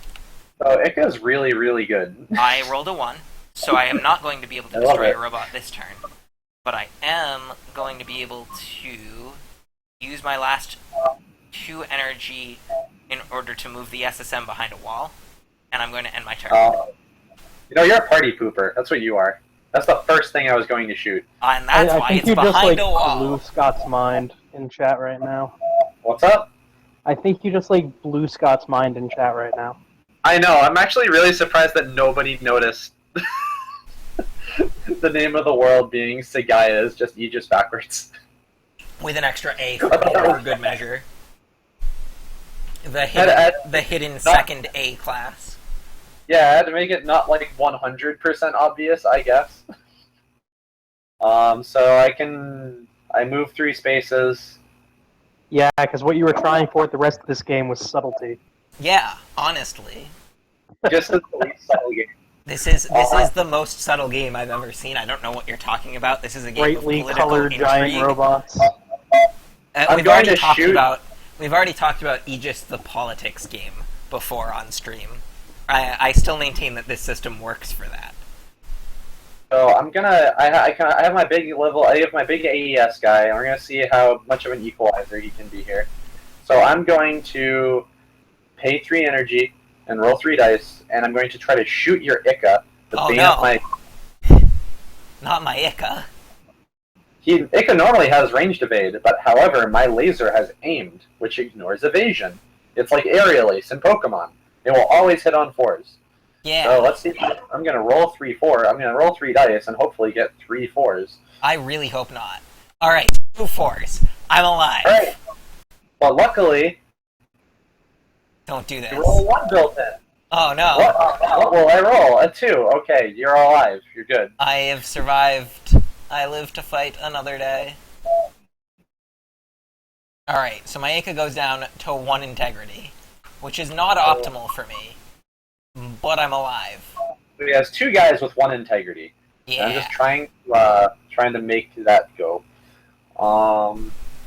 What do I want to do with you? Troll you a little bit. What would you do for a Klondike bar? Is, I think, the question everyone wants to know. I'm gonna go 1, 2, 3. The dice in the way. And then I'm gonna go. That was a strategy. That was Jesse's strategy. I'm gonna pay 2. I'm going to roll 2 dice. Alright. I'm going to try to air mortar your ab away. Oh no. Spaces, so shoving you 2 is actually really irritating. Aha! I got the 1. Okay, You got the 1. We're there, boys. Alright, apologies for camera movement. My mouse just freaked out a little. Alright, so you're done for the turn? Is that correct? Yep. Alright. So, I'm producing a little bit less energy this turn. I have 3, 8, 12, 17 energy. So not too bad, only a decrease of 1. I'm going to kick things off with the ab. The ab is going to move up 1, 2, 3 spaces, like so, bringing me down to 14 energy. And I'm going to use the ab's Breaker Magnum, targeting your go. So that is going to cost me 2 energy. I'm going to roll 2 dice. Any 5 or better will do 2 damage, and a 6 will do 3, but it shouldn't matter since you only have 1 integrity anyway, so 5s or better kill you. Yep. That is a 6. That is 3 damage to the go, destroying it, leaving you with only the 1 robot. Now I need to very carefully manage the rest of my team so that I don't get picked off one by one. You're gonna get picked off one by one. You can't prove that. The biggest thing though is the most annoying thing is going to be trying to beat up your ab because he has a lot of health. So I'm going to move the Ica 4 spaces. And I'm going to use the Ica's Beam Tentacles targeting Gamund. Oh! That's going to succeed, allowing me to move Gamund up to 3 spaces. I'm going to do so. That's not good. And move Gamund 3, like so. Okay. And then I'm going to use Gamund's 70mm Sky Thresher to shoot at your Ender 5000, who conveniently has flying, which means that I do 2 bonus damage if I succeed on my roll. I'm looking for 5s or better. That's a 2. I'm going to spend 1 energy. I'm going to reroll that. This is okay. That's a 1. Yeah! Alright, I did not manage to do half of your robot's integrity and damage this turn. Okay, so, that's good. Thanks for the I'm great going detail to end the turn and let you have a go at it.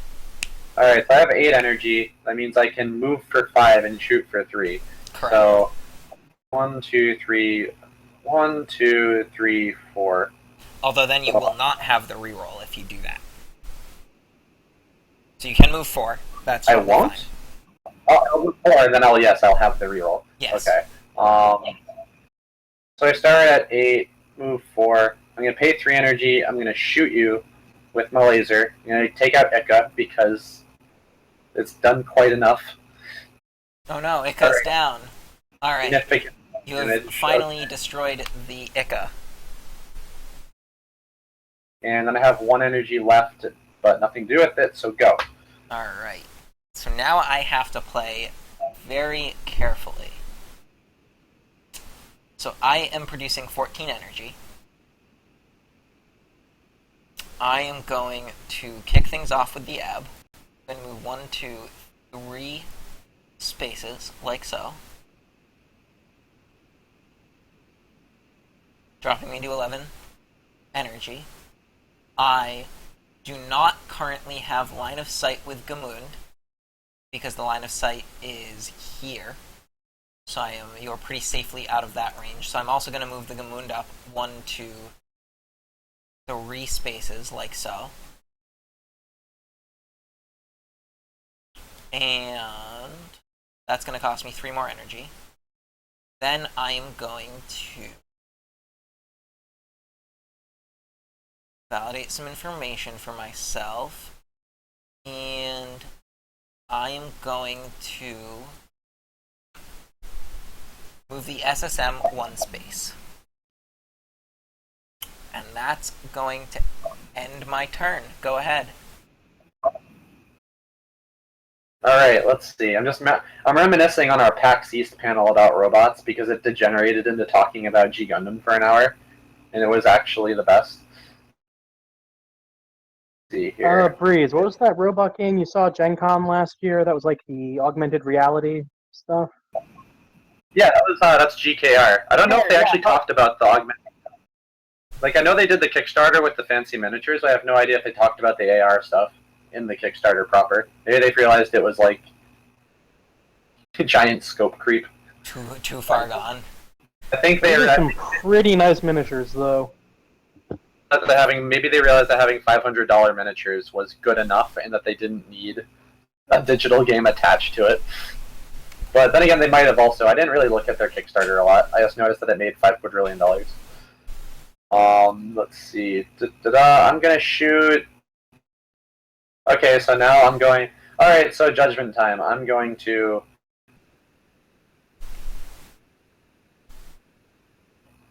get.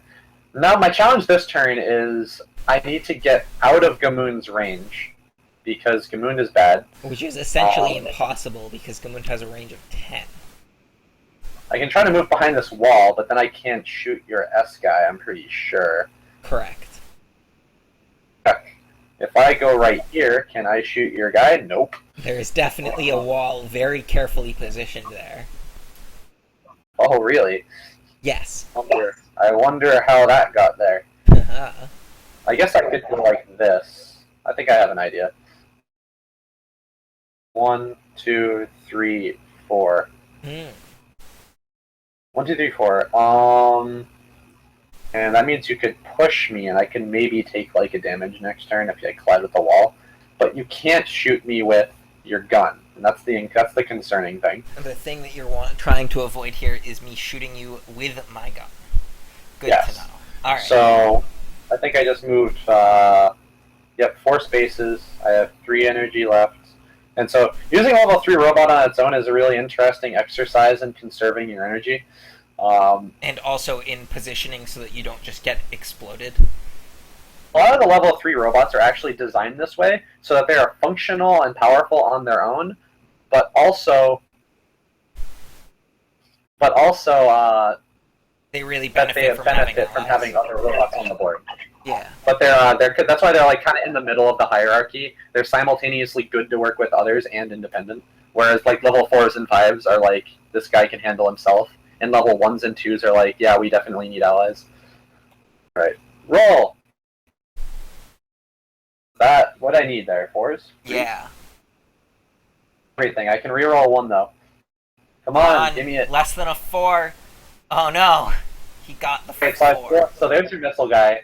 So as you can see, I was definitely on the ropes, and combining is a really good way to kind of catch up. Especially my specific combine is pretty good against Gamund, because he's faster than Gamund's robots. That's like the main advantage. If I was using like a big, dirtily slow level 3, by now. Go. Alright, so I have 8 energy production now, because I'm down to Gamund and Ab. And so, on my turn, I'm actually going to be pretty simple with what I'm doing. I'm just going to move the Ab 2 spaces, and I'm going to call it a turn. You can go ahead.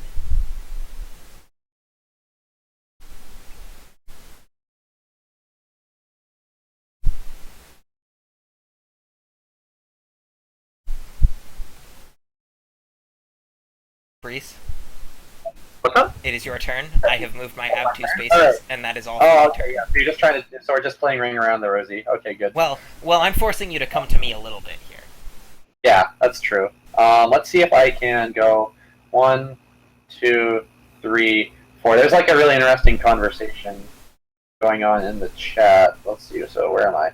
1, 2, 3.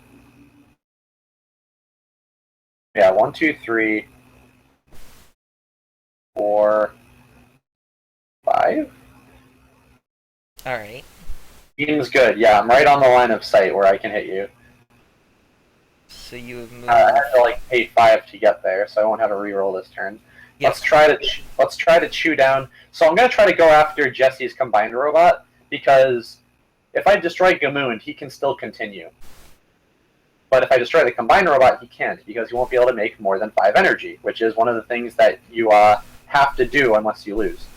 So let's hope all miss. Okay, good. All right, Jesse, you're Trip 2's boys, we in there. Alright, so I'm going to go back up to 8 energy. I'm going to move the ab in here. I think this is a good reason to press the advantage. I'm going to move the ab in 3 spaces, dropping me down to 5. I'm going to use ab's breaker magnums, rolling 2 dice. I'm looking for 5s or better, and 6s will do a bonus damage. I got 1 5, so that's going to do 2 damage to the Ender 5000. Leaving me with 3 energy. And I am actually pretty happy. I'm going to move Gamoon 1 space. But otherwise I'm pretty happy with where my robots are, so I'm actually going to end my turn here.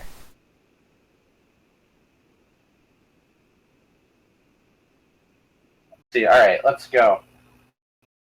So you tried to shoot me with Breaker Magnum, did you? I did shoot you for 2 damage with Breaker Magnum. Oh, you did? Okay. Reducing you to 4 integrity. I have to play keep away. 1, 2, 3. So I was standing there. Was I? I was standing 1, 2, 3. Yeah, I was standing here. So 1, 2, 3, 4. And I think I can dirtle you. 1, 2, 3, 4, and then I'm gonna shoot you. Okay. So let's see, where are my dice at? Over here. Okay. Let's do some rolls. 2 successes. Okay, so that's 2 damage on you, and then eventually, if once I soften you up a little bit, I'll just try going in for the kill. Ab down to 5. Oh, also I'm gonna reroll my failed dice. Okay. 3 damage. Down to 4. All right, 2 down to 4. All right, this will tie up fast. All right, go. Alright, so I have 8 energy. I'm going to move the ab 1, 2, 3 spaces, bringing me down to 5. I'm going to move Gamoon 1, 2, 3 spaces, bringing me down to 2, and I'm going to end my turn.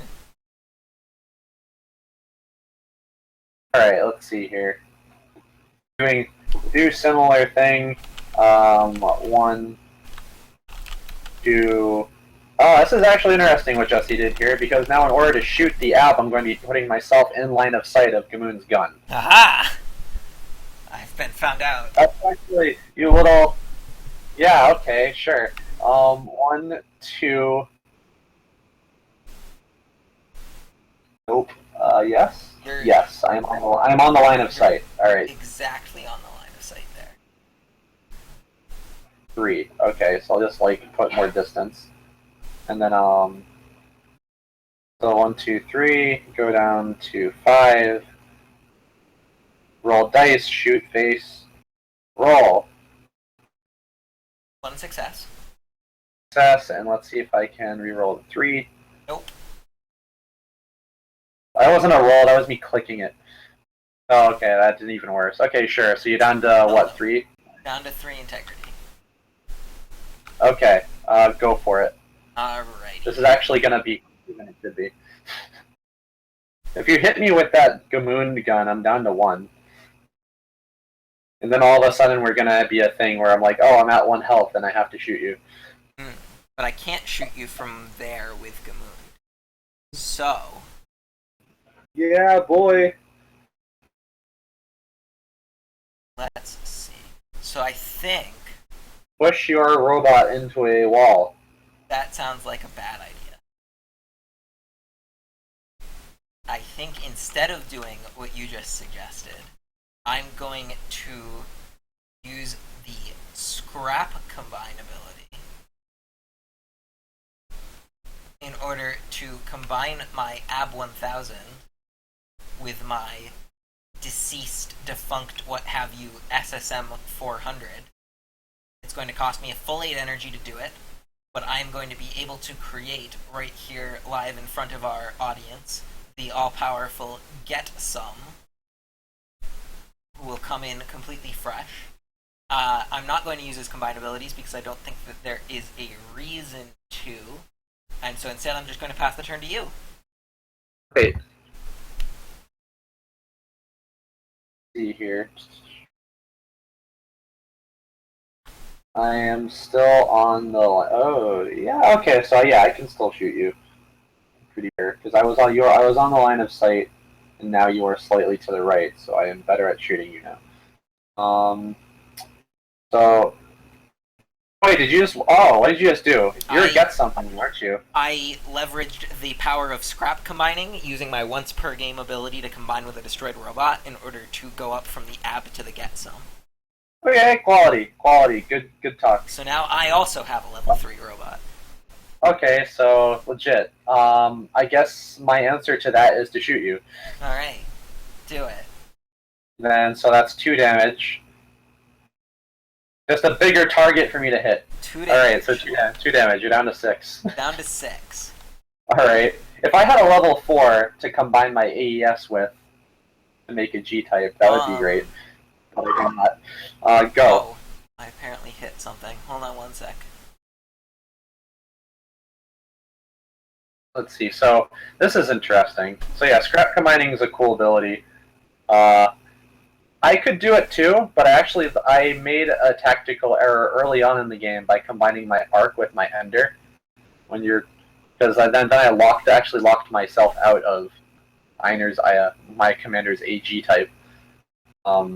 So if Einar were dead, I could probably have made him a long time ago. Alright, so I have 11 energy now. I'm going to move 1, 2, 3 with the Get Some, and I'm going to move 1, 2 with Gamund, and I'm going to call it there. Go ahead.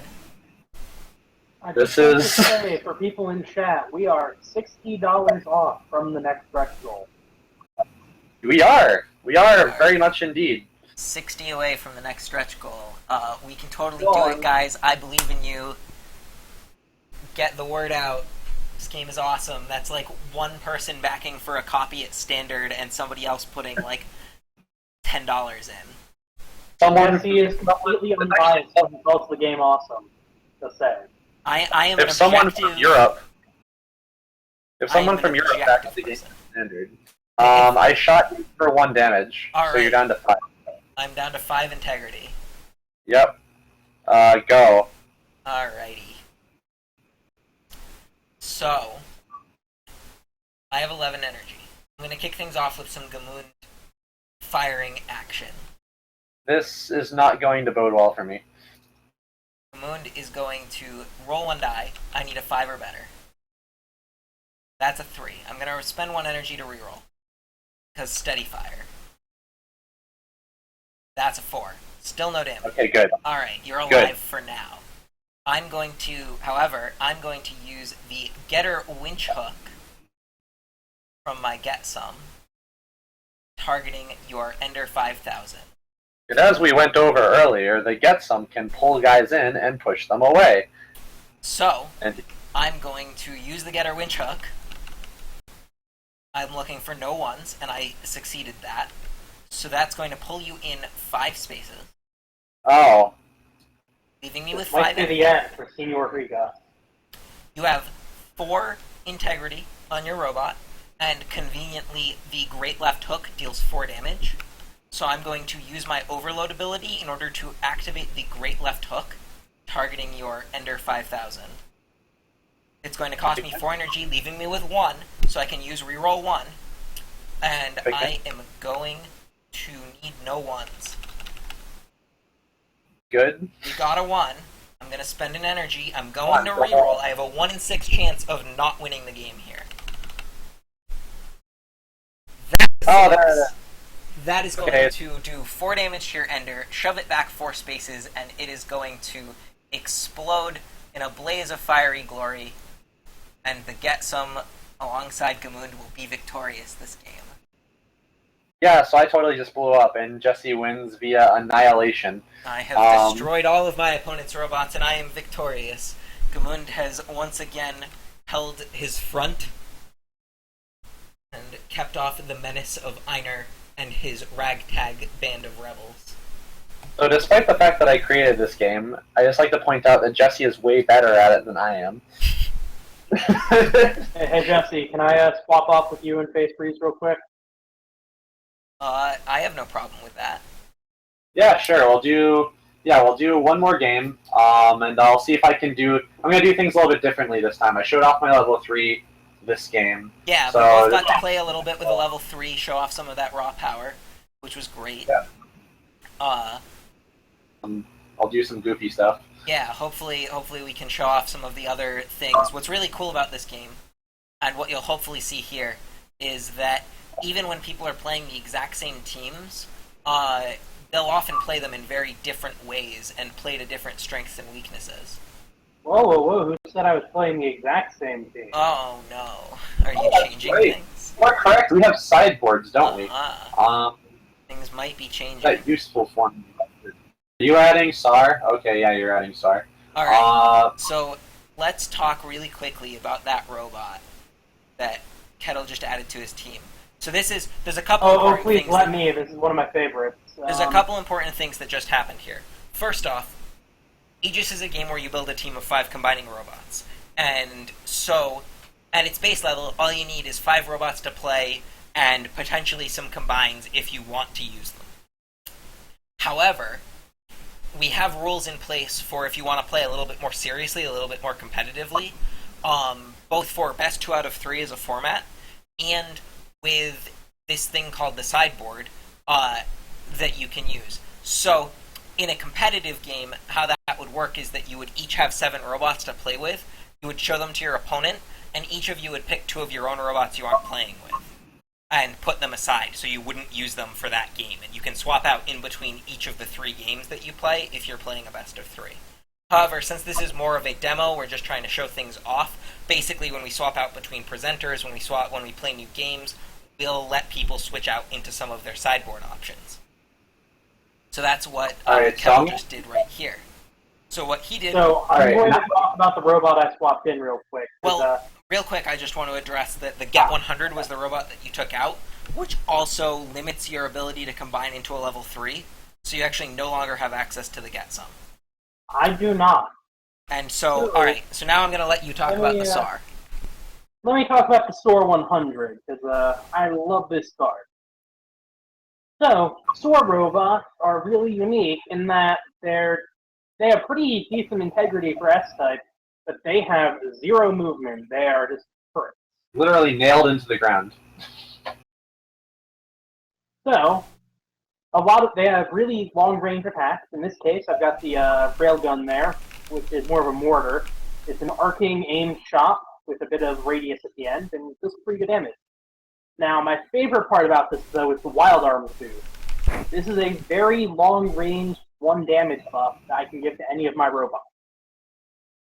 And this can be used to some pretty good effect. Yep. Especially with the rest of the Moon's long-range team. Yeah, so the SAR is a little less mobile. It makes the team more of a line in the sand, but it has a lot of very powerful damage, and it can do a lot of great stuff using terrain and walls and things like that. Also, just to jump back... It can be moved using the Ica or my Gamoon's push and stuff like that. Correct. You can move it using other robots. It just can't move itself. We have, in fact, hit the $22,000 stretch goal. Oh, very nice. So, Breeze, would you like to announce the chat real quick what this stretch goal entails? Oh, of course. You guys all get exclusive access to me talking about a stretch goal. Let's see here. Let me scroll. What we just unlocked. Alright, so we just unlocked 5 more robots for the box. And this is where the things get a little weird and a little cool. So the first 40 robots that were unlocked on day 1 were 4 teams of 10. We had Stell's team, Rios's team, Diane's team, and Poppet's team. But after that, what we're getting into now is like actual expansion-y expansion stuff. So get into robots that are probably very unfamiliar to people who are even familiar with the game. So we're adding 1 level 4 robot. I believe it is the Andrida, which is an AEIS robot. It has really goofy abilities. It's missing a G in its class, so it's everything but a G, meaning it has low defense, but it's high movement, and it's really, really tricky. It can do all sorts of things. It can drop. It alters it alters stats, and it has an ability called Accelerator that lets you use its attacks for free as long as you've moved it its maximum movement that turn. Its maximum movement is 8. And to clarify, move its maximum movement in a straight line. It is the fastest in the game outside of level 5s. So you need to move this robot 8 hexes in a straight line, and then you can use all of its abilities for free. Yep. So that's the cool level 4 robot. And it does fly, so it can go over walls. Yep. And so I pulled up really quick onto stream. I pulled up, if you'll forgive my clutter on my desktop, I pulled up the page just so you can see the art that we're talking about here. It's obviously on our Kickstarter page as well. But yep. Oh yeah, Andrida, it's really cool. We gave a version of it away for a PAX promo last year, and I think a little bit this year too. So yeah, last year in PAX 20, PAX 22, the 3 level 4s in the game, we gave them away as Friday, Saturday, Sunday sort of things. Yep. And so he's the cool one, and then we get 2 level 2 robots and 2 basic robots. The 2 level 2 robots are going to be neat. I believe we're getting an EI type that goes along with. Yep. Yep, we will be getting an EI Ender combine that goes really nicely into that rank 4 there. Yeah, helps to make it a little easier to get up to that level 4. Yeah, and then we're also getting another level 2, and then 2 basics that are also currently in the tabletop sim, as I believe how the robot math works out. So we're going to probably get, I think, one of the IDAs. So I believe the way this works is we now have all 3 Quadra class robots unlocked. Yep, so all 3, they're still, that's all 3 of the ones that we have art for. So all 3 of the ones that we have designed are currently now in the game. That's cool. And then we currently have finished as of today. There are more potentially available as we get deeper into stretch goals and things like that. Yeah, we definitely have a lot of other funny designs for rank 4. God, yeah, we have like a lot of backlog content. Yeah. The goal up until now has just been getting the current set of like 90 or so robots out to the people. So and then so at $23,000, just to clarify a little bit on that, at $23,000, we're pretty much unlocked to 90 robots. Yeah, that's the full 90 robots. That's basically what we were talking about last time around in terms of what you'll get out of the box. This is all obviously just being included for everybody who's backed to get the game. Yep. So it's a full 90 robots, a ton of different options from there, and we're just going to keep on adding new stuff after that, stuff that people have not seen before. So as we keep getting more money in, there's more stuff coming. Don't worry. And because all of our $500 backer tier slots were filled, that is additional commanders that are being added in as well, that we're going to design with the backers at those tiers. Alright, so yeah, that's cool. So congratulations to everyone for your your currently 85 robot box. Also, thank you once again to everybody in stream, everybody who might be watching this later. This is huge, this is awesome. And it's kind of hard to talk about it, but it's great. It's such a cool feeling to be able to see people like rallying behind this. No matter what, at this point, this game is getting made, and that's we are so like grateful for everyone for backing. Yep. Like we've poured our souls into this game, and we're doing our best to bring you guys the coolest like robot fighting game we can. Yep. Yeah, it's definitely been a while. I've been working on this game for a long for a long time, and we have a lot of we yes, hard work and guts. Let's see. So where was I? Oh yeah, that's right. You guys were talking about you were talking about like the SAR or something. Yeah, so we talked, I think we pretty much covered it. The SAR has a lot of cool stuff. We'll see a lot of it in the game. But basically it has an arcing, splash damaging railgun that it can shoot. It has 0 movement itself, but you can move it with other robots on the team. And it has a pretty long range, very powerful damage boost that you can use to boost some of the other robots on the team as well. And I'll be trying to do my best to demonstrate some of the synergies you can get between robots when you factor in the buffing. Yep. Especially on the Gamoon team here. You can do some cool stuff. Alright. And, Breeze, did you change something as well? Oh yeah, so I took out my S-type because I just want to go full aggro because I don't know how to play this game. So I'm going to, I guess I'm going to use 3 A-types and an E-type and a G-type, and I'm going to hope that it's good enough. And also, it actually, I can't make my level 3 anymore, but it opens up my combine options a little bit because now there's 3 different ways I can make my AE type. So notably here, a couple of things have changed. First off, you also cannot make level 3, so neither player in this game has access to their level 3 because they've removed a key component. Oh, did he get rid of the snow? Am I fighting the A squad? You're fighting the A team. Yeah. I haven't. I put no value on healing or accuracy. I just want to smash. So actually, my robot that I put in is called the AB 200. It's kind of like the AB 100, which is what Zach is using. And they're kind of like this. Kind of shows that they're under each class there are subclasses of robots or makes, as we call them. Kind of like how a car has a make. So all the abs are A-types, and all the abs kind of have really big, strong melee attacks, and they're just high-damage, tanky robots. Yeah, they tend to be a little bit tankier than most of the other A-types. They, you'll see that I'm sort of swapping back and forth between the two abs. You'll see that they share some design tendencies. They both have hammers for arms. And same face. They're both very bulky, and they look very tough and rigid, unlike some of the other A-types that look a little bit more like regular human-style robots. These guys look more like they're wearing a suit of armor. And, yeah. So then, let's talk really quick about the AB 200, because it has some cool stuff that's a little different from some other robots in the game, and it introduces a mechanic we haven't talked about yet. It does? Yeah. We have not talked about light as a mechanic yet. Oh, you're correct. So, you are correct. The AB 100... Take it away, Jesse. Really quick to give you the rundown on the AB 100, and then we'll go back to the 200 and talk about it. The AB 100 has a high damage melee attack that does 3 points of damage if it hits you, and then it has a 3-range cannon attack that's pretty inaccurate, but does 2 damage per success and hits on 5s or better. So, by comparison, the AB 200 has 2 melee attacks.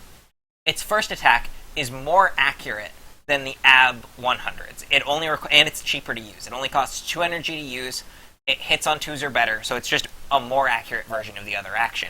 It still does 3 damage, so it's still a huge beating if it hits you. In addition to that, the AB 200 also has a second ability called Hard Shove, which only costs 1 energy. It succeeds as long as you don't roll a 1. And it pushes a robot 3 spaces.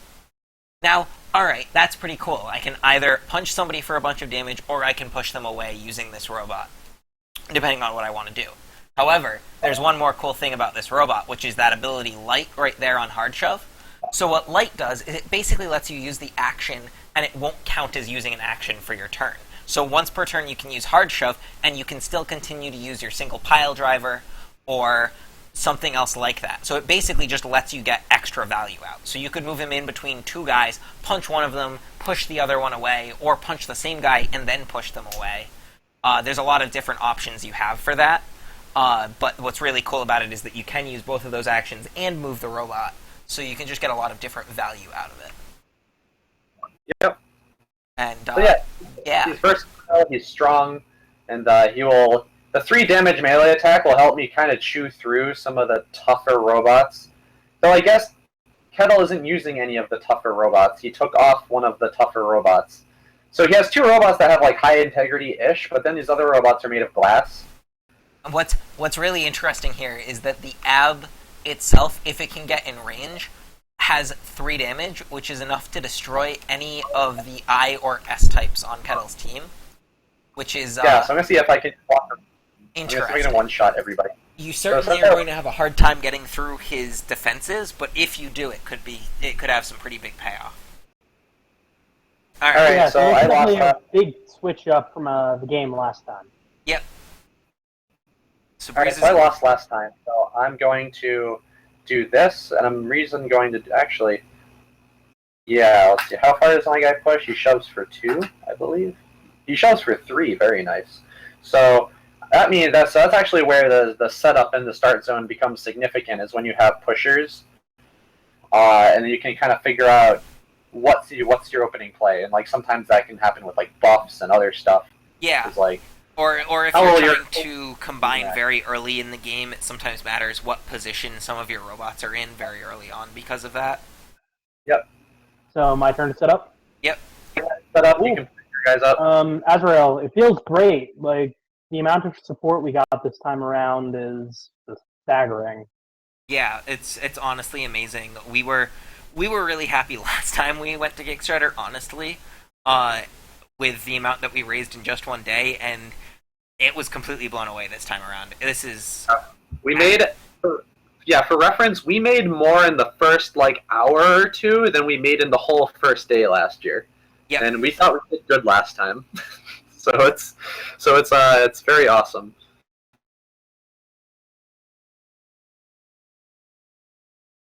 Yeah, it should be good. To some extent, we're at a loss for words. We can kind of just keep saying the words "amazing" and "awesome" over and over because it's almost unreal. We've been working on this project for 4 years, and to finally have it, to know that it's these two out. have been working on this for like 4 years, and I joined the team about 2 years ago. So it's been a labor of love on all sides. Yeah, and so to finally know that no matter what happens from here.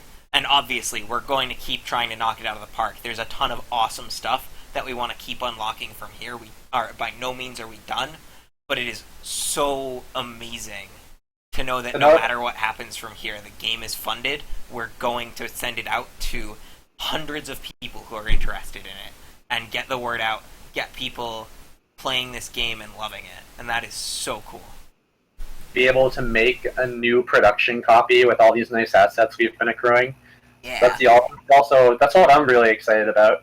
It's like we got this board art, we got all these nice new card arts and pieces, and we just haven't put them on anything because prototyping is super expensive. So yeah, I'm really excited to see what the game looks like physically as a brand new spanking new version. I've also been ecstatic with how quick we're hitting these stretch goals because we've unlocked some really fun stuff so far, and I want to see how far we can get. Cause, as Jesse said, we've got some real cool stuff planned still. Yeah, there's some really cool stuff planned. Let's see. You guys can keep talking, but yeah, I'm playing Einer. I'm going aggro. I move 7 spaces straight forward. So, real quick, how much are you producing a different amount of energy than you were last game? I took out my S-type and I replaced it with something that only produces 4, so I am producing 19 a turn now. Alright, perfect. Keep going. Alright, I'm going to use Hard Shove on my G-type because my G-type is slow. And that's where a lot of synergy in the game comes in, is helping out your slow robots. So, you do that. Wow! Leverage the reroll. Leverage the reroll. This is the second robot. Oh no, it's the first robot he's acting with. Yeah.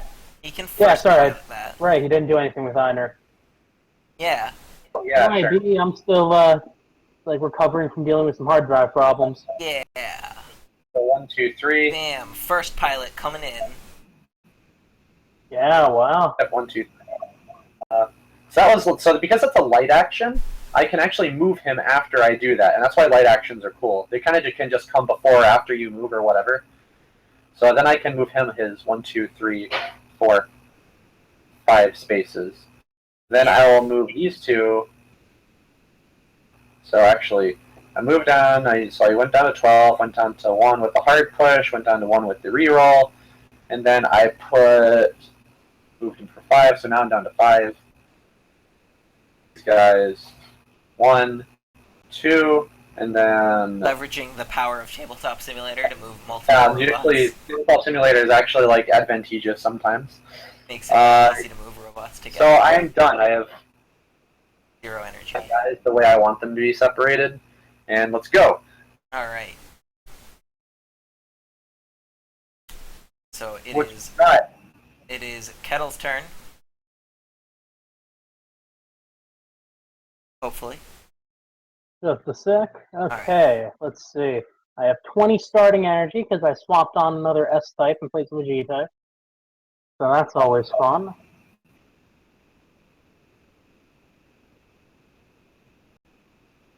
Going to move to this conveniently intangible tree.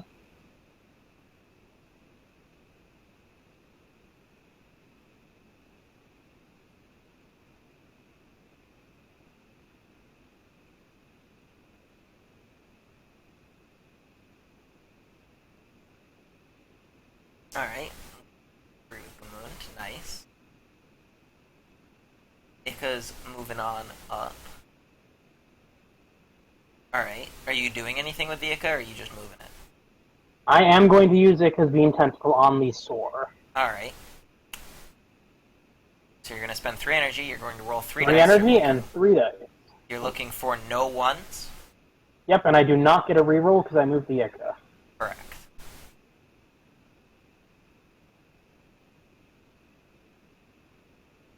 That's nice. A success. Alright. Moving up. 1, 2, 3. So, as you just saw there, even though the SAR itself has 0 movement, you can use Ika's Beam Tentacles. Here. 1, 2, and 3. Oh no, I've been bamboozled. My lines are useless. You've been bamboozled, you say? I drew the line, and then he baited me into the wrong line by changing his mind.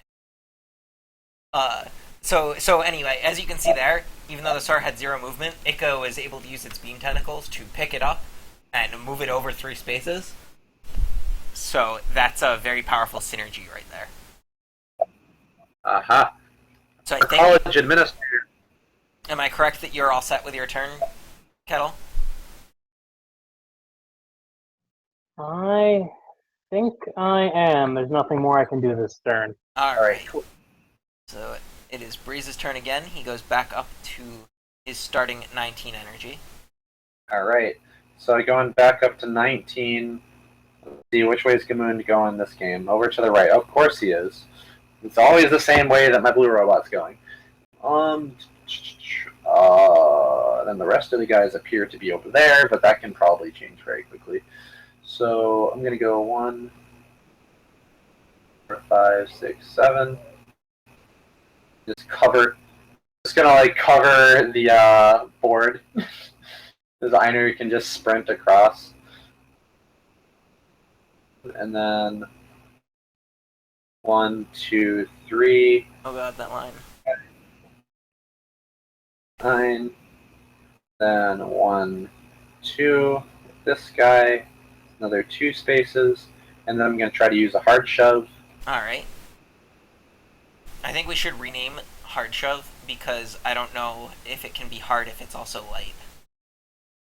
Okay, so everybody in the chat, I want a new name for hard shove, and if you're a backer at VIP level, you can also rename hard shove to something that you want to, assuming we agree with it.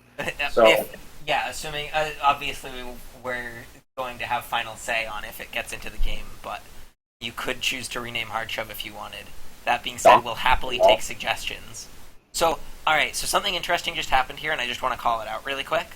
Oh yeah, sure. So you used hard shove, soon to be renamed TM, on the Go 400, which would normally push it 3 spaces. However, there's a wall right here. So what happened is that the Go moved 2 spaces, and then it bumped into that wall. Now, no damage was dealt there. Your Go is totally fine. If you had been 1 further space up, what would have happened is that the Go would have been pushed 1 space, and then would have been pushed into the wall for 2, and so it would have taken a point of damage, because when you collide with a wall or with an enemy robot as part of a push or a pull, you take half as much damage as the space you would have traveled into that object. So, Yep. so you were able to sort of bank your shot onto it here, but if you had been too close to it, you could have actually wound up hurting your own robot. Let's see. All right, cool. Let's see. So how much energy I got left? I still got energy left. So I'm gonna go 1, 2, 3. Go 1, 2, and just. I guess I'll go down to 3. Okay, so I'll continue moving my guys a little bit slowly and see what I can do on that side of the board. So Iron has made his aggressive moves. Everybody else is advancing somewhat slower. And that is a very aggro Ironer. In fact, it's currently threatening to run right up and hit my SSM, which is something I don't want. Much rather. I would much rather walk up and kill the Ica, to be honest. That's not going to happen. So, I think what I'm going to start by doing is move Gamoon up. Move Gamoon there. Now I'm going to use the Ica's Beam Tentacle on Gamoon. Alrighty. Beam Tentacle will succeed. That succeeds. And we'll move up like that.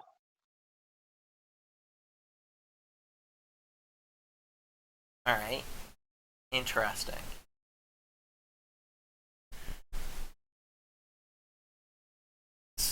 So the SSM has moved further away, and you've brought the Gamund and the Ab up to sort of form a wall and get in the way of any approach that Einar tries to make on the rest of your defenseless guys, or your more vulnerable guys, I should say.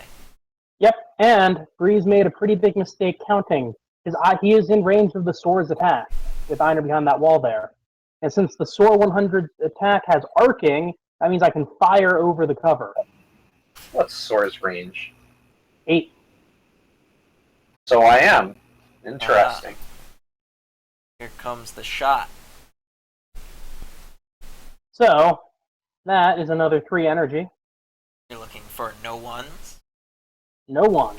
And if that happens, you do 2 damage. There is 1. There's a 1, but I get a reroll because of Gamoon's commander ability. A lot of synergy with Gamoon's commander ability. And that is 2 damage to Einar. Bam. Hit him. Unintentional. Alright. So now we're seeing the power of the Soar with Gamoon's team, because it always gets the reroll from Gamoon. The Ica can move it, or Gamoon himself can push it forward. And it has a lot of good holding power range-wise. On top of that, he has to be really cognizant of the fact that it has an AoE on it. We can't just cluster his guys together either.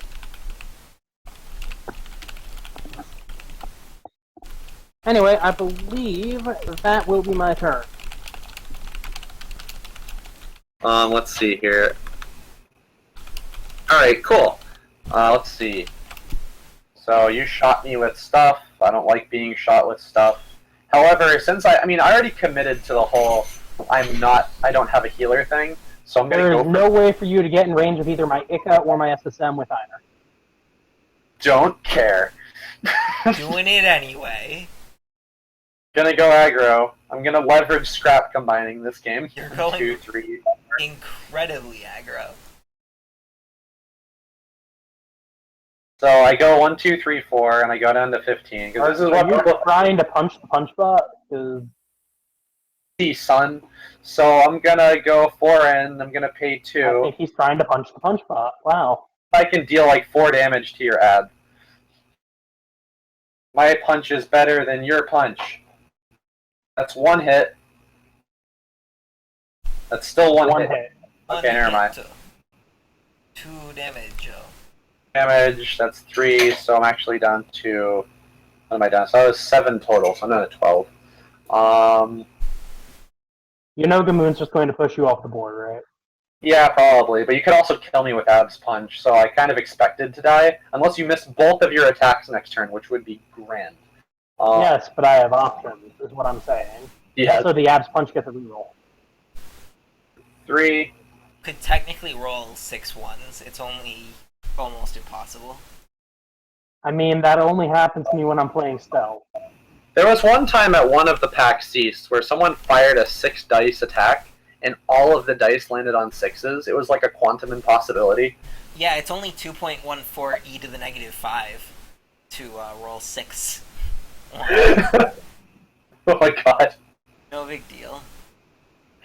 You. Alright, sure. So DNA is one of our $500 backers, and is asking questions, which, thank you, by the way, that's awesome. But DNA wants to know a little bit more about how the process is going to work at the $300 or $500 tier in terms of making that custom content. So, Breeze, do you want to elaborate a little bit on that? Alright, so yeah, this because I was totally confused about what the specifics were. So once the campaign wraps up, we're gonna make like a little. So I'm the lead artist I'm the lead artist and for the game. So that'd be one of the first steps, is kind of figuring out what you want your character to look like, and you'll be working with me on that. I'll probably make a little make a little survey worksheet thing for you to kind of fill out, and we'll probably do like a chat at one point over Discord or something, and we'll kind of hash out what you want your character to be, because we also want these characters to be kind of incorporated into the Aegis lore and the world of Zagaya, so maybe they'll even come back in the future, who knows. Yeah, and I just want to add one thing really quick to that. At the $500 tier, in addition to asking about the character, there will also be some conversation at the beginning about what class of robot you want, whether you want an A, E, G, I, or S type robot. Yep. And that'll also affect a lot of the aesthetics of what you're going to go for. We're going to design the character and the robot together. Yeah, and this whole thing will be a conversation, so we'll work through it with you in terms of sort of our vision of what the typical A-type guy is like, and so on and so forth, in order to give you a better feel for what feels right for you, because at the end of the day, that's our goal. So we're going to start off with that conversation, and we'll get a feel for what you want for your character from an art perspective, from a lore perspective, and what type of robot they are going to be piloting. And then from there, we'll work with you on what sorts of... From there, obviously, we'll go through the art, and we'll do some passes on it, make sure that it's something that you're happy with. We obviously want to make sure that you really like the art that you get. So you'll work closely with our artists in order to make sure that that happens, and that you end up with a piece of art that you really like for that commander. Oh yeah. We'll probably, and to add on to that, while the art's being done, I'll probably be on live stream doing the art with doing some of the final art, and maybe we'll turn that into a community thing. It'll depend. We'll be working with you and actively communicating with you. Yep. And pretty much just trying to meet all your expectations. Yep. And so then, while we're working through that art process, because that we might end up doing some of it on a live stream. A lot of it will be collaborative and back and forth. We're expecting it to take, hopefully it won't take too long, but we're expecting a couple weeks, I think. Is that accurate, Breeze? Yeah, that's definitely... After the Kickstarter wraps, we have to wrap up a few things. I want to the main art for the game is done, but it'll just be polishing the rulebook, polishing some assets, and then getting these backer pieces of art done will be the first step after the Kickstarter ends. So we're going to attack that pretty aggressively so we can move on to production really quickly. And so that's going to happen, and you're going to... so we'll have an idea behind what your commander is going to look like, and that's going to be worked on. While that's being worked on, we're then going to talk to you more about your robot and what you want that robot to do, and we're going to try and incorporate that into our game, create a balanced, fun, and unique robot for you that does a lot of extra things at the $500 tier. So it'll feel truly unique, it'll do some cool stuff that you really like, and we'll also talk to you at that point about the commander ability. So at this point we won't have any art, we're just going to be discussing it from a design perspective. That way we can nail down what that robot does in the game, so that we can make sure that it's tested, it's balanced, it's fair. And then after that point, you'll get the final commander art, and then we'll work on the robot art. I believe that's the correct timeline of how we're going to work through that. Zach, want to see something really funny? What's that? No, one's your robot's dead. Oh. Wait, what? Oh! I wasn't even paying attention to your moves. I pushed my go into range, and I pushed your ab off the board. So Ab just moved up and used its. So we might have to do a real quick replay there because I don't know that anybody was paying enough attention to what just happened. I got it. Yeah, please do a quick replay of what you were doing. So I had go right here next to this rock. I'm gonna use this hard shove to push him 3 spaces. Oh, okay, yeah. Then I moved him another 3 spaces to get into range of the pushing your guy off the board. I guess what was your roll for the hard shove? Because we didn't see that. It was the 4 and the 5. Oh, for the hard shove. The roll for his shot. What was the range for the ad? What was the roll for the ad? So. It succeeded. I mean, I have to get not a 1, and I didn't get a 1. Yep. So yes, I have 4 energy left, and so that's good. 1, 2, 3, 4. So let's move my other red guy up, and go. So that's the great equalizer.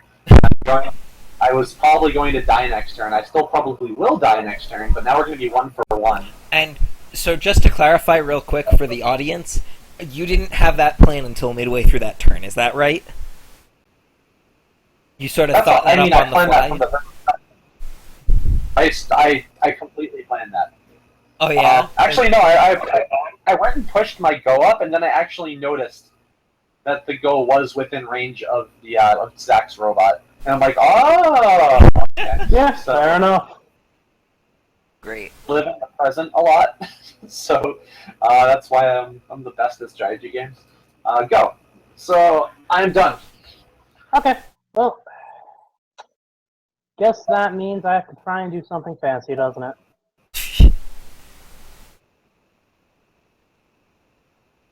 I'm at 16. I don't think my Ika can see Gamoon from there, can it? Can what robot see Gamoon from there? The Ika? Ika. There is currently a SAR in the way. A SAR in the way.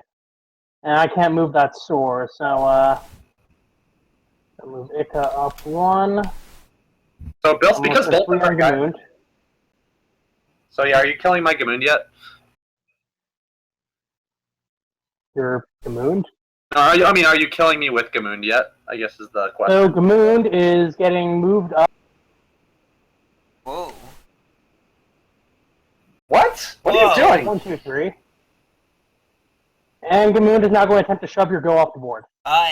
Isn't that exactly That's terrain. 6? Isn't that going to push him right to the edge? Oh, since when is the middle of a board terrain? Oh, yeah, that's also a relevant point. I wasn't even thinking about that. I was thinking about the 6 spaces. Okay, never mind. Let's not do that then. Fair enough. Redid the terrain on these boards on me.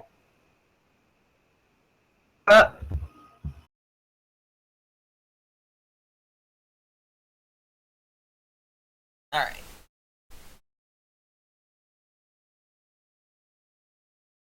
So let's see what's going on. Yeah, I'm shoving Einer off. Yeah, so just do the normal thing, Zach. God. Alright. Moved over, Einer's used dead. the push, Einer has been shoved off the board. So, as you've now seen twice this game, and saw 0 times last game, when you push a robot off the board, it's immediately destroyed.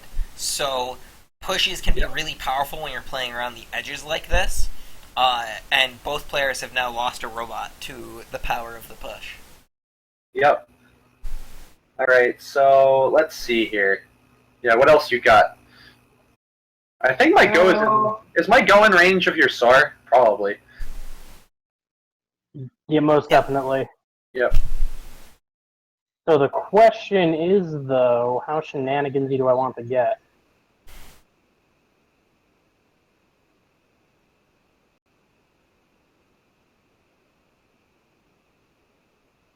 Wait. Oh, I should have only moved. I meant to move Gamoon only up 1. Miscounted something. Still would have killed Einer from the push range, but...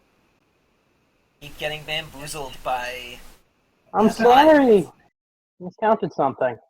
I need exactly 12 energy for shenanigans. Yeah, but bamboozling me is rough. I have feelings drawing this line art too, you know. Ika is going to beam tentacle the SSM. Alright. Wow. Success. Good success. And I can, in fact, see your go from here, I believe. I would agree based on a cursory examination, and I would agree with you based on the drawing of the line. Lovely. So Okay. now I will spend 1, 2, 3 and attempt to use the SARS damage boost on the go. On the SSM, sorry. On the SSM, alright. Success. MG. And now the SSM will fire attack 1 at the go. I'm looking for 5s or higher. So you have a damage boost of 1. You have dealt 0 with that action. Oh, that is not good. That doesn't quite show off what you were hoping there. Yeah, that might have just cost me the game. I don't know about that. Well, There's a lot of game left here. Yeah, he's going to kill my SSM now. Double attack. Let's fire that off. And that is 3 damage to the go. Yeah, so you had 2 successes, and you have a +1 damage boost. So that's going to do a total of 3 damage to the get. So what I was looking for is at least 1 success on that first attack, and then something like this for the second attack, and that would destroy the go. Yeah. That is rough. Yeah, so with double, or with overload, damage boosts are really powerful because they boost each of the actions. So the SSM actually gets a bonus damage on its first action and its second action if they both hit. Which if is it has a damage pretty boost. great. The problem is I just didn't have any energy for rerolls on those attacks. Yeah, So I that had was to a plan pretty that out really carefully. it was a pretty tight turn in terms of energy. Yeah.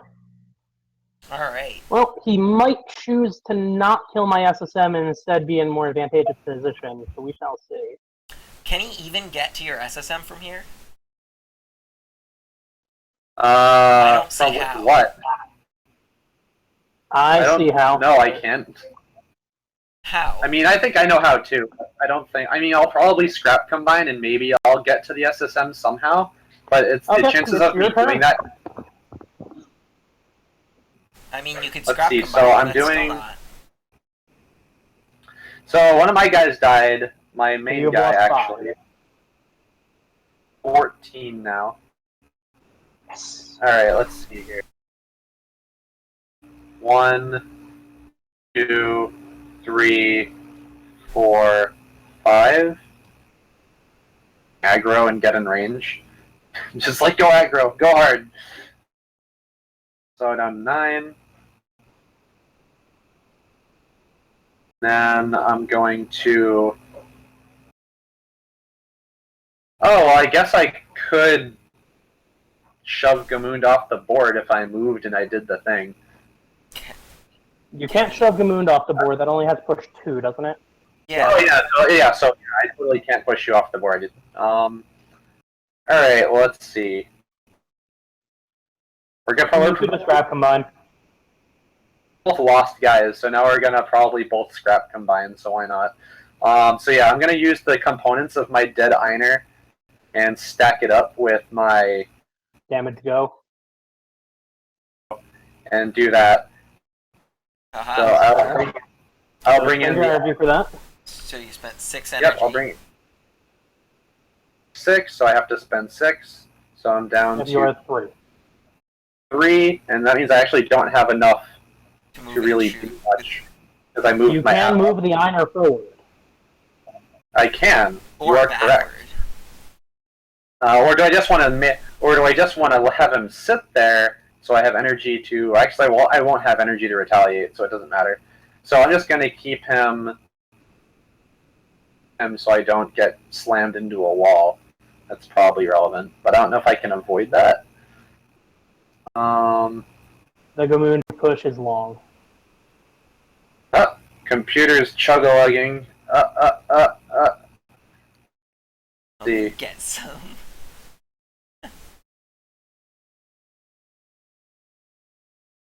So, since you combined already, you would have actually been able to push my SSM off the map with your go. Because Go's air cannon has arcing. Because he has arcing or whatever. Yeah, I suppose so. But yeah, it's not. I wasn't paying attention to that. My computer is doing something really weird. Jesse, move my to ab for me. Next, so like here? Yep, maybe. Well, actually, apparently my computer's just like locking up and I can't see anything. Right. But yeah, just on a 20-second delay. So I moved it one space next to the ab. Is that accurate? I moved it across, so it's still touching the wall currently. The other space next to the ab. The space in front of the ab, closer to Gamund? Yep, so move it in front, because, yeah, I want to be in range to shoot it with Twin Buster Shot, and that's exactly what I'm going to do. Alright. So then roll 2 dice for me and for with Twin Buster Shot. Alrighty. This is where we start playing Aegis through technical difficulties. Alright, so the ARC 2500 has the Twin Buster Shot, which costs 2 energy. It's going to roll 2 dice, and for each 5 or better, it'll do 2 damage.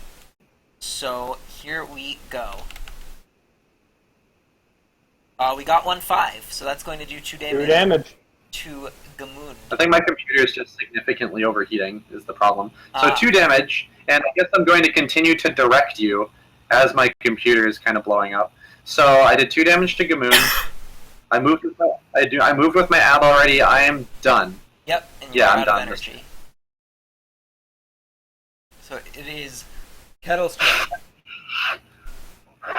So now that the imminent danger of you getting pushed off is over, how did you think that you were going to lose the SSM that turn, if you don't mind me asking? He could have moved the Go over and not shot it off because Go had arcing. So yeah, I forgot that the air mortar has arcing. I can shoot bursts of it on the air mortar. That's fair. So I'm currently trying to decide which attacks are most important to me this turn. I have 16 energy. Yep.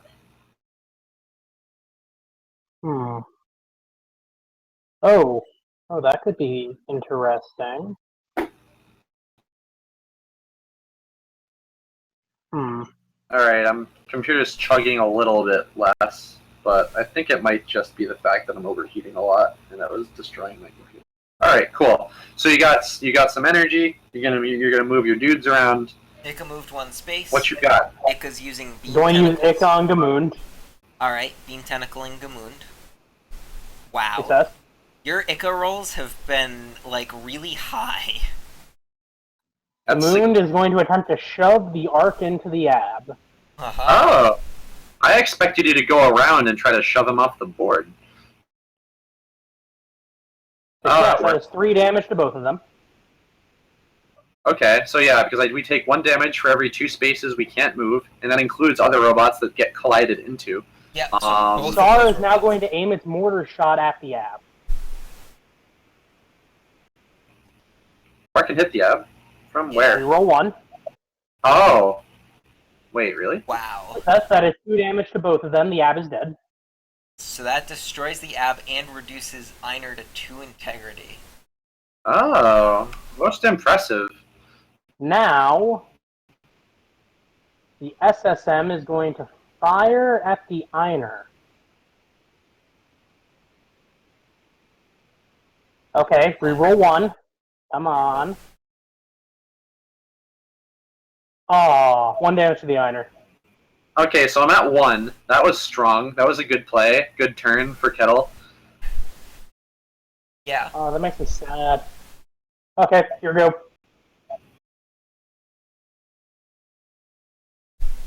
Alright, let's see. So we are... I just have to say, I have not used my scrap combine yet this game. Alright, cool. And then, yeah, you haven't. And there's a wall between me and Breeze's other robots other than the 1 health arc. Regretting that center terrain bit now, aren't you? Nah. This is where I totally give Breeze advice on how to win this game. Okay, Breeze, cool. Go for it. No. Jesse, let me have this arc one. here. 10, 16. So what am I producing? I'm still producing 16 energy, which is pretty good for having 4 robots. Wait, am I? No. 6 plus... No, so... Oh, okay, yeah, I'm counting the go by accident. Flip and start over. 13. I'm at 13. Yeah, you can move your arc there. Definitely. So if I move let's see. The first thing I wanted to impulsively do is to just try to walk up and shoot buster shots at one of his S-types, and maybe that would be good enough to kill one of them, but I don't think so. You'd have to roll 2 5s or better. Your odds are not great. I could... Also, DNA in the chat just asked how many rerolls are available in a turn. So, the way that the reroll works is that different robots will have the ability reroll 1 on them, or potentially reroll more than 1, or a special ability like a commander ability will give it to a robot. And you can use that reroll on an action each turn. So, if a robot has reroll 1, you can spend 1 energy to reroll 1 die on that action. Yep. So Gamun's team has a potential of 5 because of his super awesome commander ability.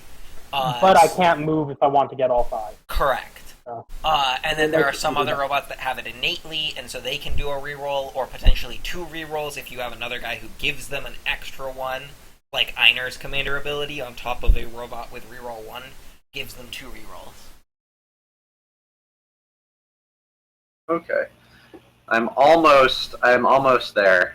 I'm kind of like concocting a strategy. Yeah. Alright, so if I do this, I go, so I think I have enough energy to do this. So I go 1, and if I go 1, 2, 3, 4, 5, 6,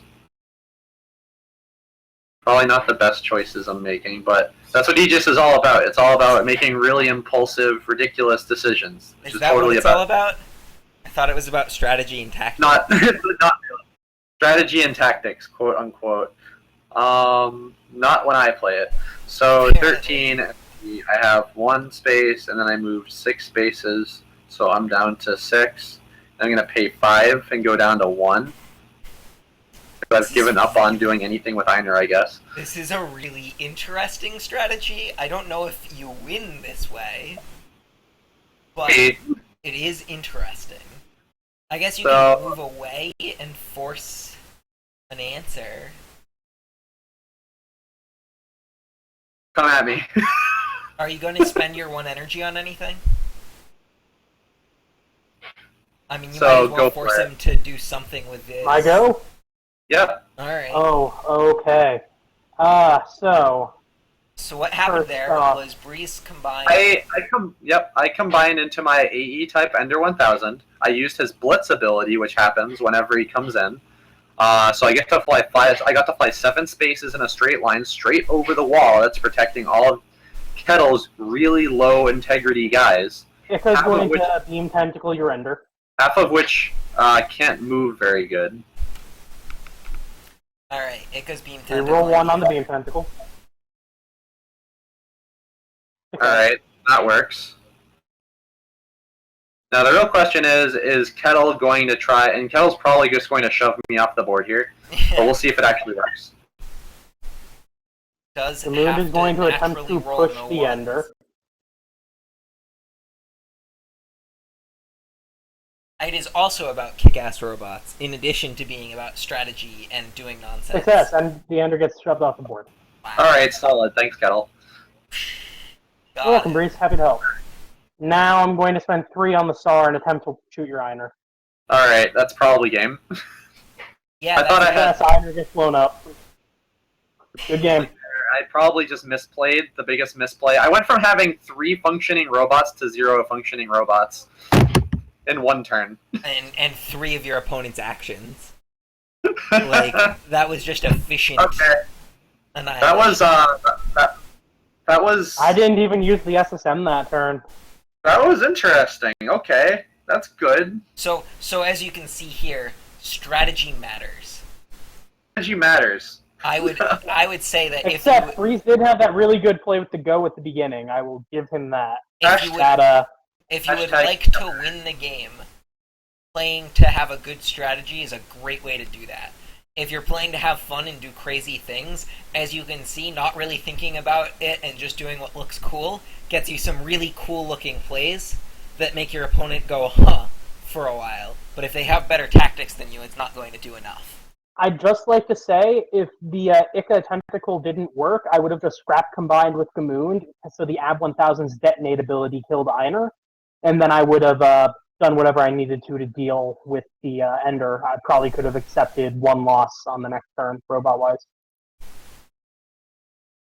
So I had other options that turn as well. Yeah. All right, cool. Let's see.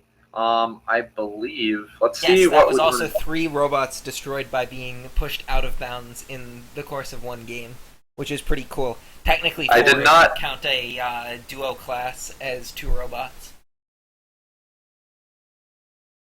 see. So, good game. All right, yeah, so that's solid. I think we can. Let's see. Well, what do you guys want to do? I think that we should talk to people real quick for a little bit.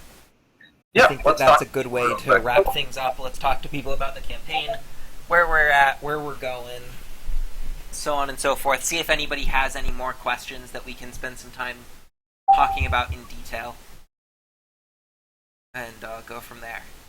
Throw your guys into. So, does anyone have any questions for us to start things off? Yeah, so I'm opening the floor to anybody who has any questions about what they just saw, the game itself, Kickstarter campaign, etc., etc. I'll tell you anything you've ever wanted to know about Breeze. Like, pretty much just ask anything. Right.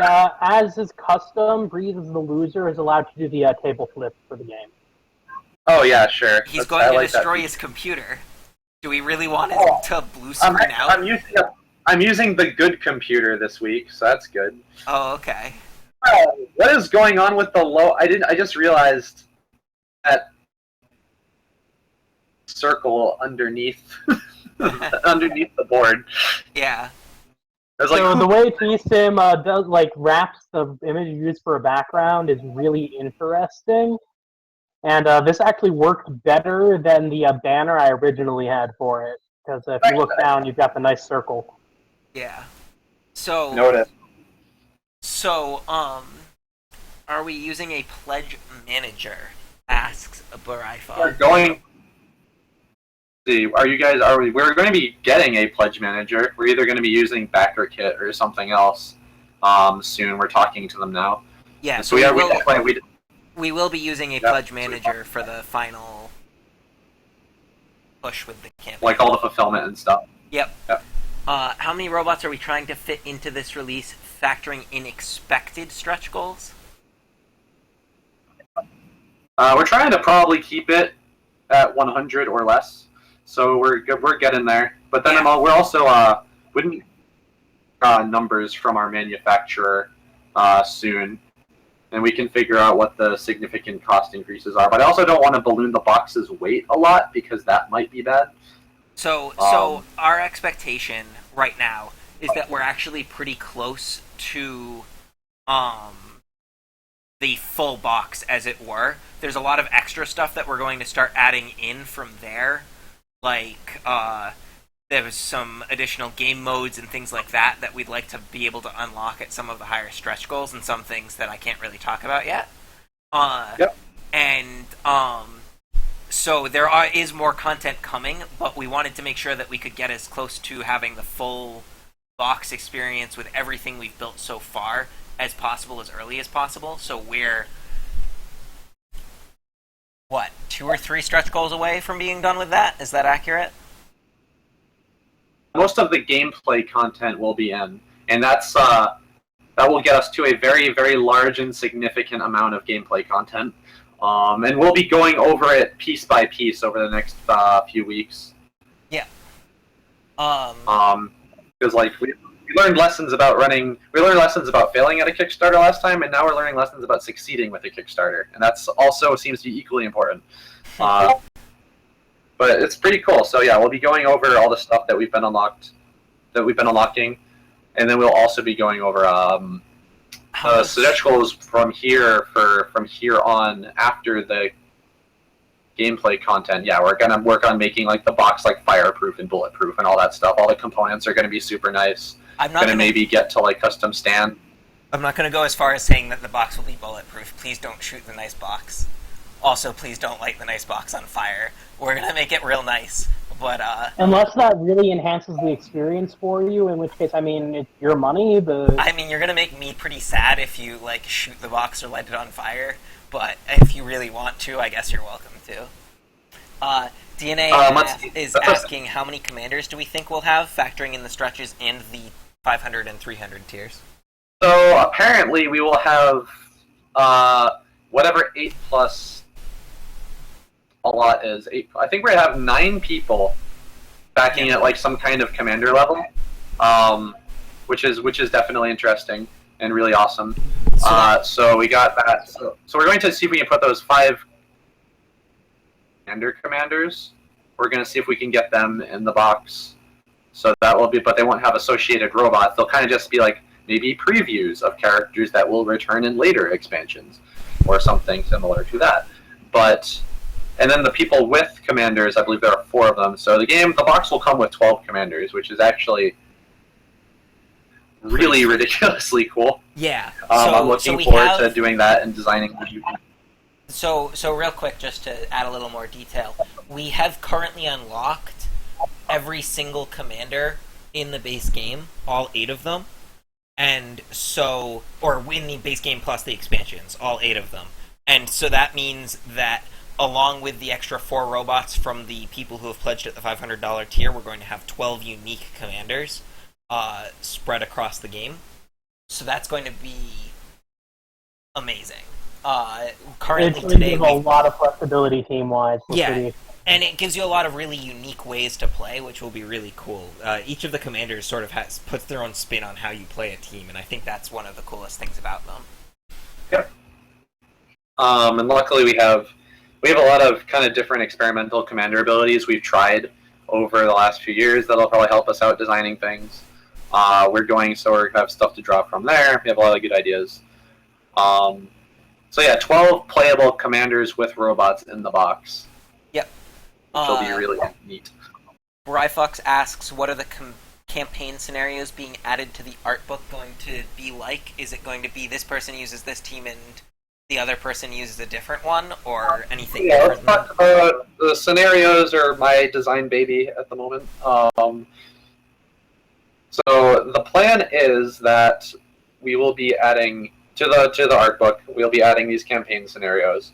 It will tell the first kind of chapter in the 5 Nations War, which is like this arms race where 5 different countries are trying to get to the first one to be a level 5 robot, so they can kind of gain dominance over the other 4 countries because they've been in like this deadlocked arms race for a few years now, where the game actually takes place like maybe just like a handful of years after the war started.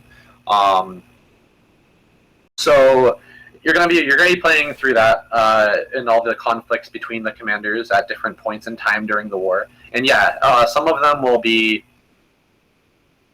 at wall with like 9 E-types, and here is using this team under these circumstances. Do this. Maybe all of your robots start with half HP or stuff like that. So it'll tell you kind of like which robots to use, or like parameters of which robots to use. So like using only 3 A-types and 1 E-type and 1 S-type. Or using Einer as a commander. Or use Einer as a commander and do this. And so a lot of them will be like, or see if you can get robots to these specific spaces on the board within this many turns, or do something within this many turns. Yeah, so I was going to say, it's gonna be... there are some things that we've talked about. We haven't finalized all of the scenarios that we're going to be adding yet, but there are some that we've talked about with like alternate victory conditions or asymmetrical victory conditions. So one player might be trying to reach the opponent's start zone while the other player is trying to take control of a point in the center of the map, and so both players sort of have to work around stopping the opponent from doing their thing while also accomplishing their own goal. So there's some stuff like that. That's not going to be a final one. That's just something I threw out there. But there's some talk about like alternate victory conditions and asymmetrical play in those campaign scenarios. See here. All right, and so yeah, we're gonna like kind of we're gonna see if we can like kind of Fire Emblem up the game a little bit with those scenarios and kind of make it like a cool campaign. We're not quite ready to announce exactly how many scenarios there will be yet. I'm trying to say double digits, but we will see. We're gonna get it all nice and structured out. Yeah, so important in that we have some great ideas for them. We have some things that we've already got planned, but obviously we don't want to just write up a bunch of stuff and throw it at you guys and say, here, play it. We want to make sure it's playable, it's balanced, it's fun, and that it's worth playing. And also, so we're going to spend some time on that. Sorry. No, that's all. I'm good. Yep, and so yeah, I wanted to also make sure like these little campaign scenarios go in like an intelligent order. So kind of so like they start off like more simple and then they get harder and more complex the farther they go. So it'd be kind of like structured like a video game almost. Yeah. Into some kind of legacy-ish game where you can come back and play Aegis every week with your friends and kind of work through the chapters of the book, and that'd be pretty cool. Fox also asks, Aegis is a legacy game, right? Rip up the dead robots. Well, Aegis is not intended to be played as a legacy game. If you want to rip up your dead robots and buy more robots from us, I don't think we'll say Zephyr no. Workshop is not responsible for like any inability to play the game after you rip up all your favorite robots. Yeah, once you've ripped up all your favorite robots, you unlock the privilege of being able to buy the game again, so that you can get access to your favorite robots again. So I have been working very vigorously in my head to incorporate Stram, which is what Robot Scott is asking right now, and where Stram fits into the story. I'd say Stram is like the giant AI that's owned by the S-Type faction, the Sector Authority. Yeah, it's just like all hail Stram, all glory to Stram. It's just a robot run by the Sector Authority that goes like insane. Excuse me, Robot Scott's referring to Sturm, not Stram. Oh, Sturm. I thought you were just misplacing Stram. Good question. When will we fight Sturm? We can go get the Advance Wars IP after this and just try to reskin Aegis as Advance Wars, the board game. To be fair, that's kind of Reese's dream, so don't doubt him when he says that. Yeah, I wonder how much that IP's worth these days. Yeah, right? I wonder. Nintendo! Nintendo, please, can we have Advance Wars, thanks. Yeah, really. That'd be sick. You know, Fire Emblem's doing really good. I wonder if they would let us make a Fire Emblem game. But I digress.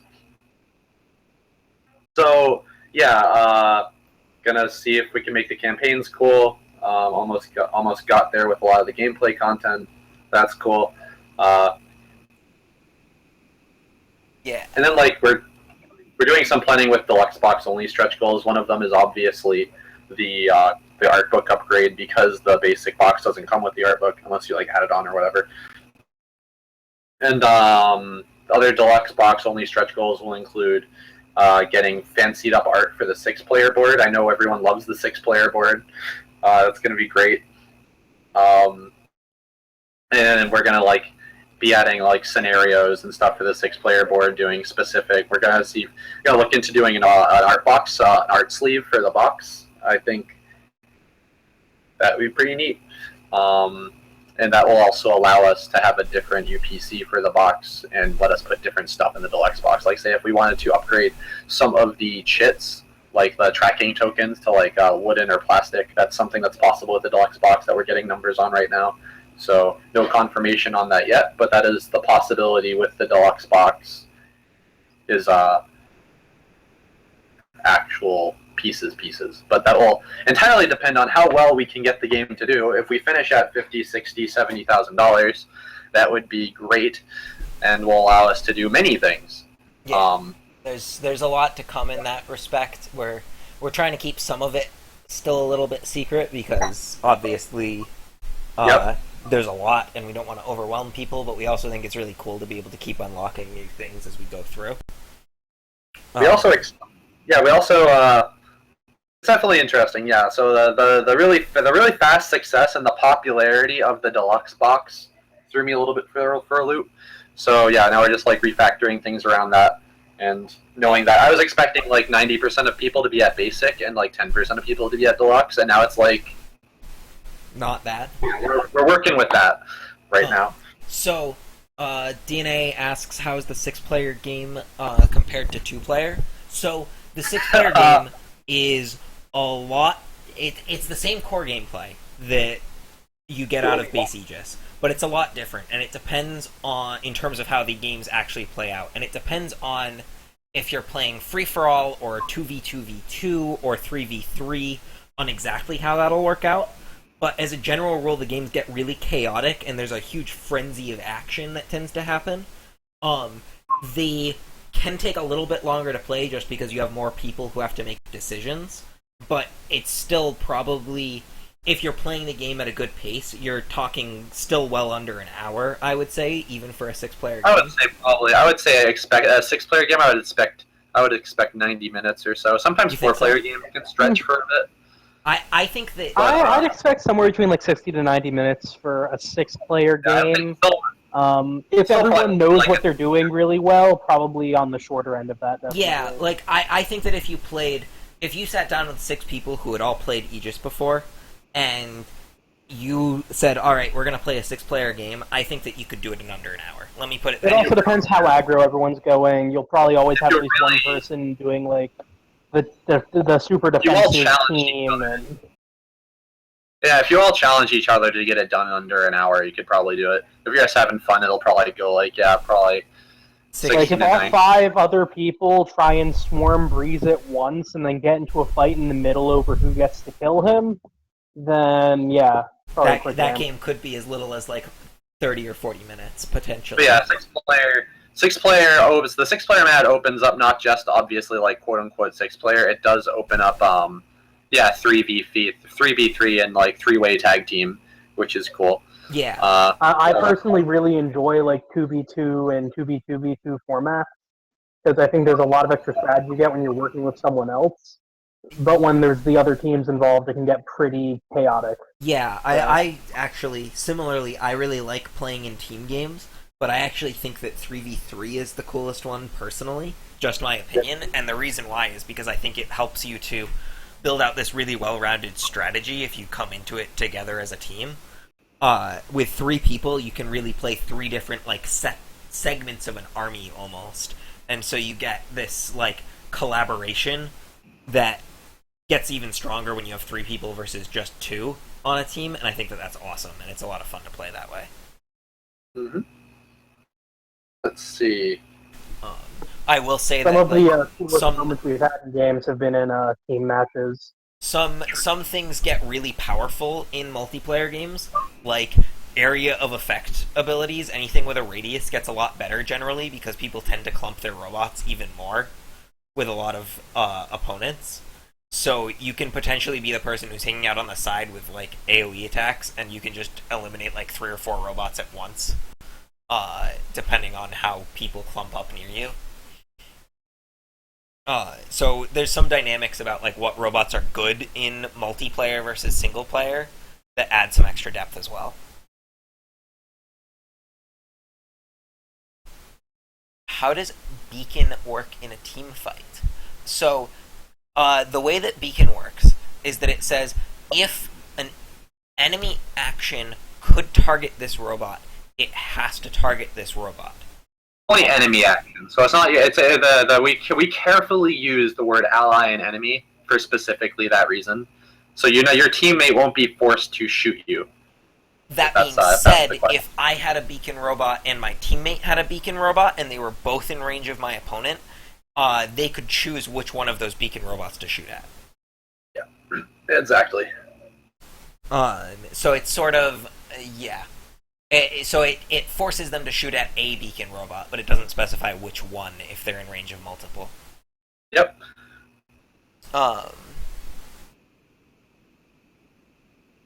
It's like, I hope everyone really likes the Watcher tier that I put in, instead of just having like, $1, watch this campaign, it's $5. I'll write the nicest blog post for you ever about all the best robot things to watch. I'm very, very excited about that. That's like 90% of the Aegis development time is going. is writing that list.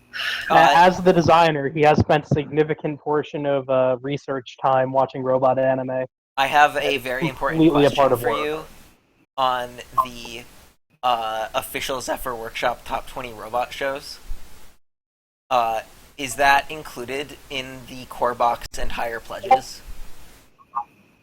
It is, but I didn't want to waste a bulleted list on it. I think all backers get the 20 list. Unless I actually just want to say, no, only $5 backers get it. It's exclusive to just the people. $5 add-on. Get the top 20 robot shows recommendation list. If you back at $5, so everyone drop your tiers down to $5, and you can get that blog post. I think we'll do it as a $5 add-on as well. I think that's reasonable. It's a $5 add-on. Yeah. So if you back at 55, you get the game and 20 robot shows to watch. Yep. So yeah, but no, I think all backers will be receiving that probably soon after the campaign closes, as if anybody actually asked about that. DNA asks, how often do we play with chat, and do we only stream on Wednesdays? We always play with chat, because we always want to hear from you. So, like, well, time. Let me clarify that a little bit. So we as a group of people love playing Aegis, period, and we're more than happy as long as we can find time to play with you. That might mean that we have to sync our schedules up and make sure that we're both available at the same time, but if you just let us know that you're looking to jam a game, we'll usually be able to just do it right then and there and be happy to jump in a game and play with you. That's obviously not going to be... We usually won't just pop up the stream and start doing it that way. We'll play just back and forth with you. We also do the Wednesday streams. Currently, we're only doing streams weekly on Wednesdays, but that could potentially change in the future.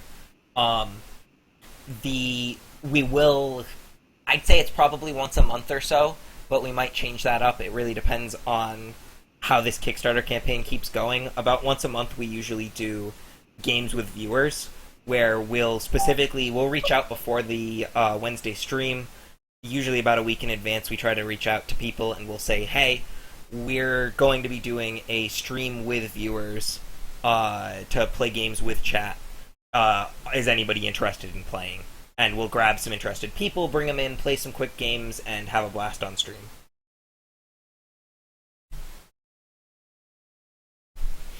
See here. And right now I'm actually figuring out the next direct time we're going to stream, because obviously we're always going to stream at 7:30 every Wednesday, but since we're in Kickstarter mode, we'll try to do some other smaller streams intermittently. So I'm asking our other... We actually have a new team member who's helping us out with the Kickstarter, who came on like last week. And she's in the Discord right now. If she wants to say hi real quick. Hello, everyone. Wow. Put people on the spot. I am here. I am an intern. It's a fun time. Yeah, she wanted an internship for the summer, so I threw her into a vat of boiling acid. I don't even know if Stream was able to pick that up, so I think we're okay. Yep. So we have a new person, Genevieve. She's helping us write prose for updates and social media things, so my head doesn't fall off, because I'm making all of the graphic assets and doing a lot of the social media stuff myself at the moment. So like today I was completely like mind blown exhausted after yesterday and like the previous 3 days of working on the Kickstarter. So yeah, Genevieve's here to help, and I believe we will be. I'm gonna do a stream with her, because she's very familiar with the game, but she has never played before. So we'll be doing another stream for beginners. I'll be doing one with her at some point within the next... sometime this weekend or something. Yes. Well, actually, Saturday is not a good day. How I'm about getting my dog Sunday? Saturday. You're going to get a dog? So, alright, so we're going to... How is Sunday, Genevieve? Sunday is great. Okay. Like Saturday evening should be fine. I just meant like during the morning/day. See if we can do we'll see if we can do a game 1 p.m. Eastern on Saturday. Yes. I mean on No, Sunday, yes. on Sunday. So Alright. the question was also asked, how can you get in touch with us? So obviously, our Facebook, our Kickstarter, our Twitter, all great ways to get in touch with us. We also have an email address, info@zephyrworkshop.com, that you can use if you want to get in touch with us, if you're looking to play games or whatever else. We'll try to be as responsive as possible on that, as we will with, obviously, any of our methods of communication. So if you are feeling like jamming a game, send us a message on Twitter, Facebook, email, whatever works for you, and we will get back to you as soon as we can and try and get something set up. Yeah, that's pretty much exactly it. Especially email, you can hit us with emails, or you can actually directly message me on Kickstarter, which is something I did not know prior to running the campaign. But yeah, you can message the creator, and I will receive your messages. Yeah, the only downside to that one is obviously if Breeze is otherwise occupied, he might be. It might take a little bit longer for somebody to get back to you. If you message us on one of the official Zephyr Workshop pieces, it's a little easier for other people to watch it. Yeah, exactly. And shine the bat signal in the comment section on the Kickstarter too, also a thing. I hope everybody really likes this video. I'm so happy with our Kickstarter video. I watch it over and over again. It's just so decadent. I show it to my friends. They appreciate music in the video. I suggest you go to mattsolomon.com, Matt with 1 T. If you ever want a theme song made for yourself, you can go and have him compose a theme song for you. His rates are fair. Yeah. Alright, Awesome. cool. So I think we should be able to wrap up unless somebody has more questions. Yeah, if there's more questions, we're of course happy to answer them, and this is a great forum for them. If I don't think Trust we really us, you will get a lot more chances to do so. And also, if anybody wants to play on Tabletop Sim, like I said, the next episode of stream will be on Sunday. Will be on Sunday at 1 p.m. Eastern Time. Yes, 1 p.m. Eastern Time. I don't think that conflicts with anything. I'll be playing with Genevieve first for a game or two, and then if somebody else wants to call dibs on playing with me on stream on Sunday, just make sure to contact me. I'll be around as well, so feel free to shoot any of us a message, and we'll see what we can do. Yep. Yep. All right, so and great. My shameless plug. All our stretch goals are great. Every single one of them has awesome content in it. I really like the $24,000 stretch goal, and we should try to hit it as soon as possible. 24,000 is pretty great, yeah. Because I am trying really hard not to just talk for like 20 minutes about how cool the $24,000 tier is, or the It's stretch kind goal of his baby. It's kind of my favorite thing, honestly. Having worked on this game for 4 years, when we hit $24,000, I get to talk to you about my favorite thing that we came up with while making this game. Ooh, and speaking of 2v2s being fun, right, Jesse? Oh yeah, Yep. Absolutely. There's some added 2v2 content in there as well. So that's actually we'll talk more about alternate game modes in the future, obviously, and we'll leave that to wet your palate a little bit. But AEGIS is basically designed so the core gameplay never changes, but you can just do different and interesting things with it. So when we have 4-player rules and, say, a different game mode rule, you can kind of cross those over and cross the game modes together to make something cool. So you can do 4-player of this version of the game, or 6-player of this version of the game. Yep. That's what the game is super modular from top to bottom. You can from the team building to the game modes, everything can kind of slot in and be compatible with everything else. And that is the Mastercraft. It's a combining game mode strategy game, and I'm thinking I'm gonna put that in the rulebook. Combine your game modes together. Reasonable, like, page-long explanation of it, to be honest. Yeah, right. The combining game mode strategy game about combining robots. Yeah. So. I think that we're pretty close to it. I think that it wouldn't be too hard for us to hit that tomorrow. And Yep. Yeah, I will be definitely. more than happy to start talking about it when we hit that goal. As soon as we hit that goal, Give me- expect a giant update written by Jesse. Yeah, I will. I Yep. will. You might not get it right away if we get it during the middle of the day, but I will write up an entire post talking all about what 24K gets us and why it's so cool. So before we leave, I'd just like to mention a bit about the schedule we're going to have for these Wednesday streams. So over the course of the Kickstarter, we definitely want to showcase a lot of the cool game modes, and we definitely want to get some of you backers in to play with us. So we'll be doing announcements beforehand for any time we want some volunteers to play with us, and we're hoping to show off some cool things like 4v4, 6v6, Yep. and all of that here in Tabletop Sim. Exactly. So yeah, we'll be parsing out like different features and game modes on the streams throughout the next few weeks, and it's going to be really cool. We'll keep And the stream then fast and furious and varied. finish what you're saying real quick. Yep, go for it. Okay, cool. And then after the Kickstarter, as Bree said earlier, we're going to have a bunch of art to get to meet some of these $300 and $500 tiers. So expect us to have a return of some regular art streams where Bree sits down and we do some art and just generally talk about random stuff. Like a 3-hour-long conversation about Yu-Gi-Oh! That was a good time. Oh man, conversations Anyone about in- Yu-Gi-Oh are some of my favorite parts of our streams, to be honest. Yeah, for anyone in doubt, the original Yu-Gi-Oh! Anime had some of the best music made for it, and we don't know why. I honestly just top tier, really. Alright, so yeah, we're gonna wrap the stream before we devolve into Yu-Gi-Oh!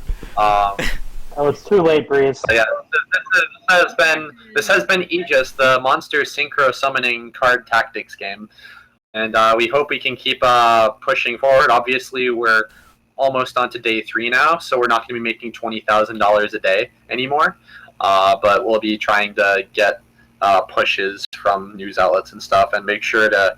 The big thing though is now that the game is funded, you can probably get people in real life to be much more assured to back it. So yeah, tell your local game stores. I think that's $1,000 a day still. Like if you guys want to make that happen again, we're a-okay with that. All of a sudden, we're just gonna like fidget cube out. It'll just like we'll be announced on the national news, and we'll just get 5 trillion backers. But yeah, a big thing about this is going to be word of mouth. So just you have to tell everybody, show them the game, get them to come to our streams, have them subscribe to us on like Twitch and stuff.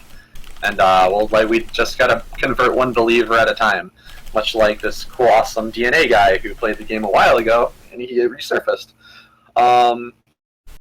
So actually, that means I now know who 3 of the $500 backer tiers are, and now the last one I just have no idea about. So that's the question.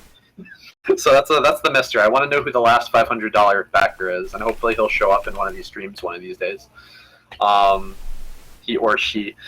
So yeah, let's. Shall we wrap, gentlemen? Yeah, I think that's a good place to call it for the night. So thank you everybody for tuning in. We will, of course, keep doing more of these streams every week, and we'll try to sprinkle some extra ones in there during the campaign.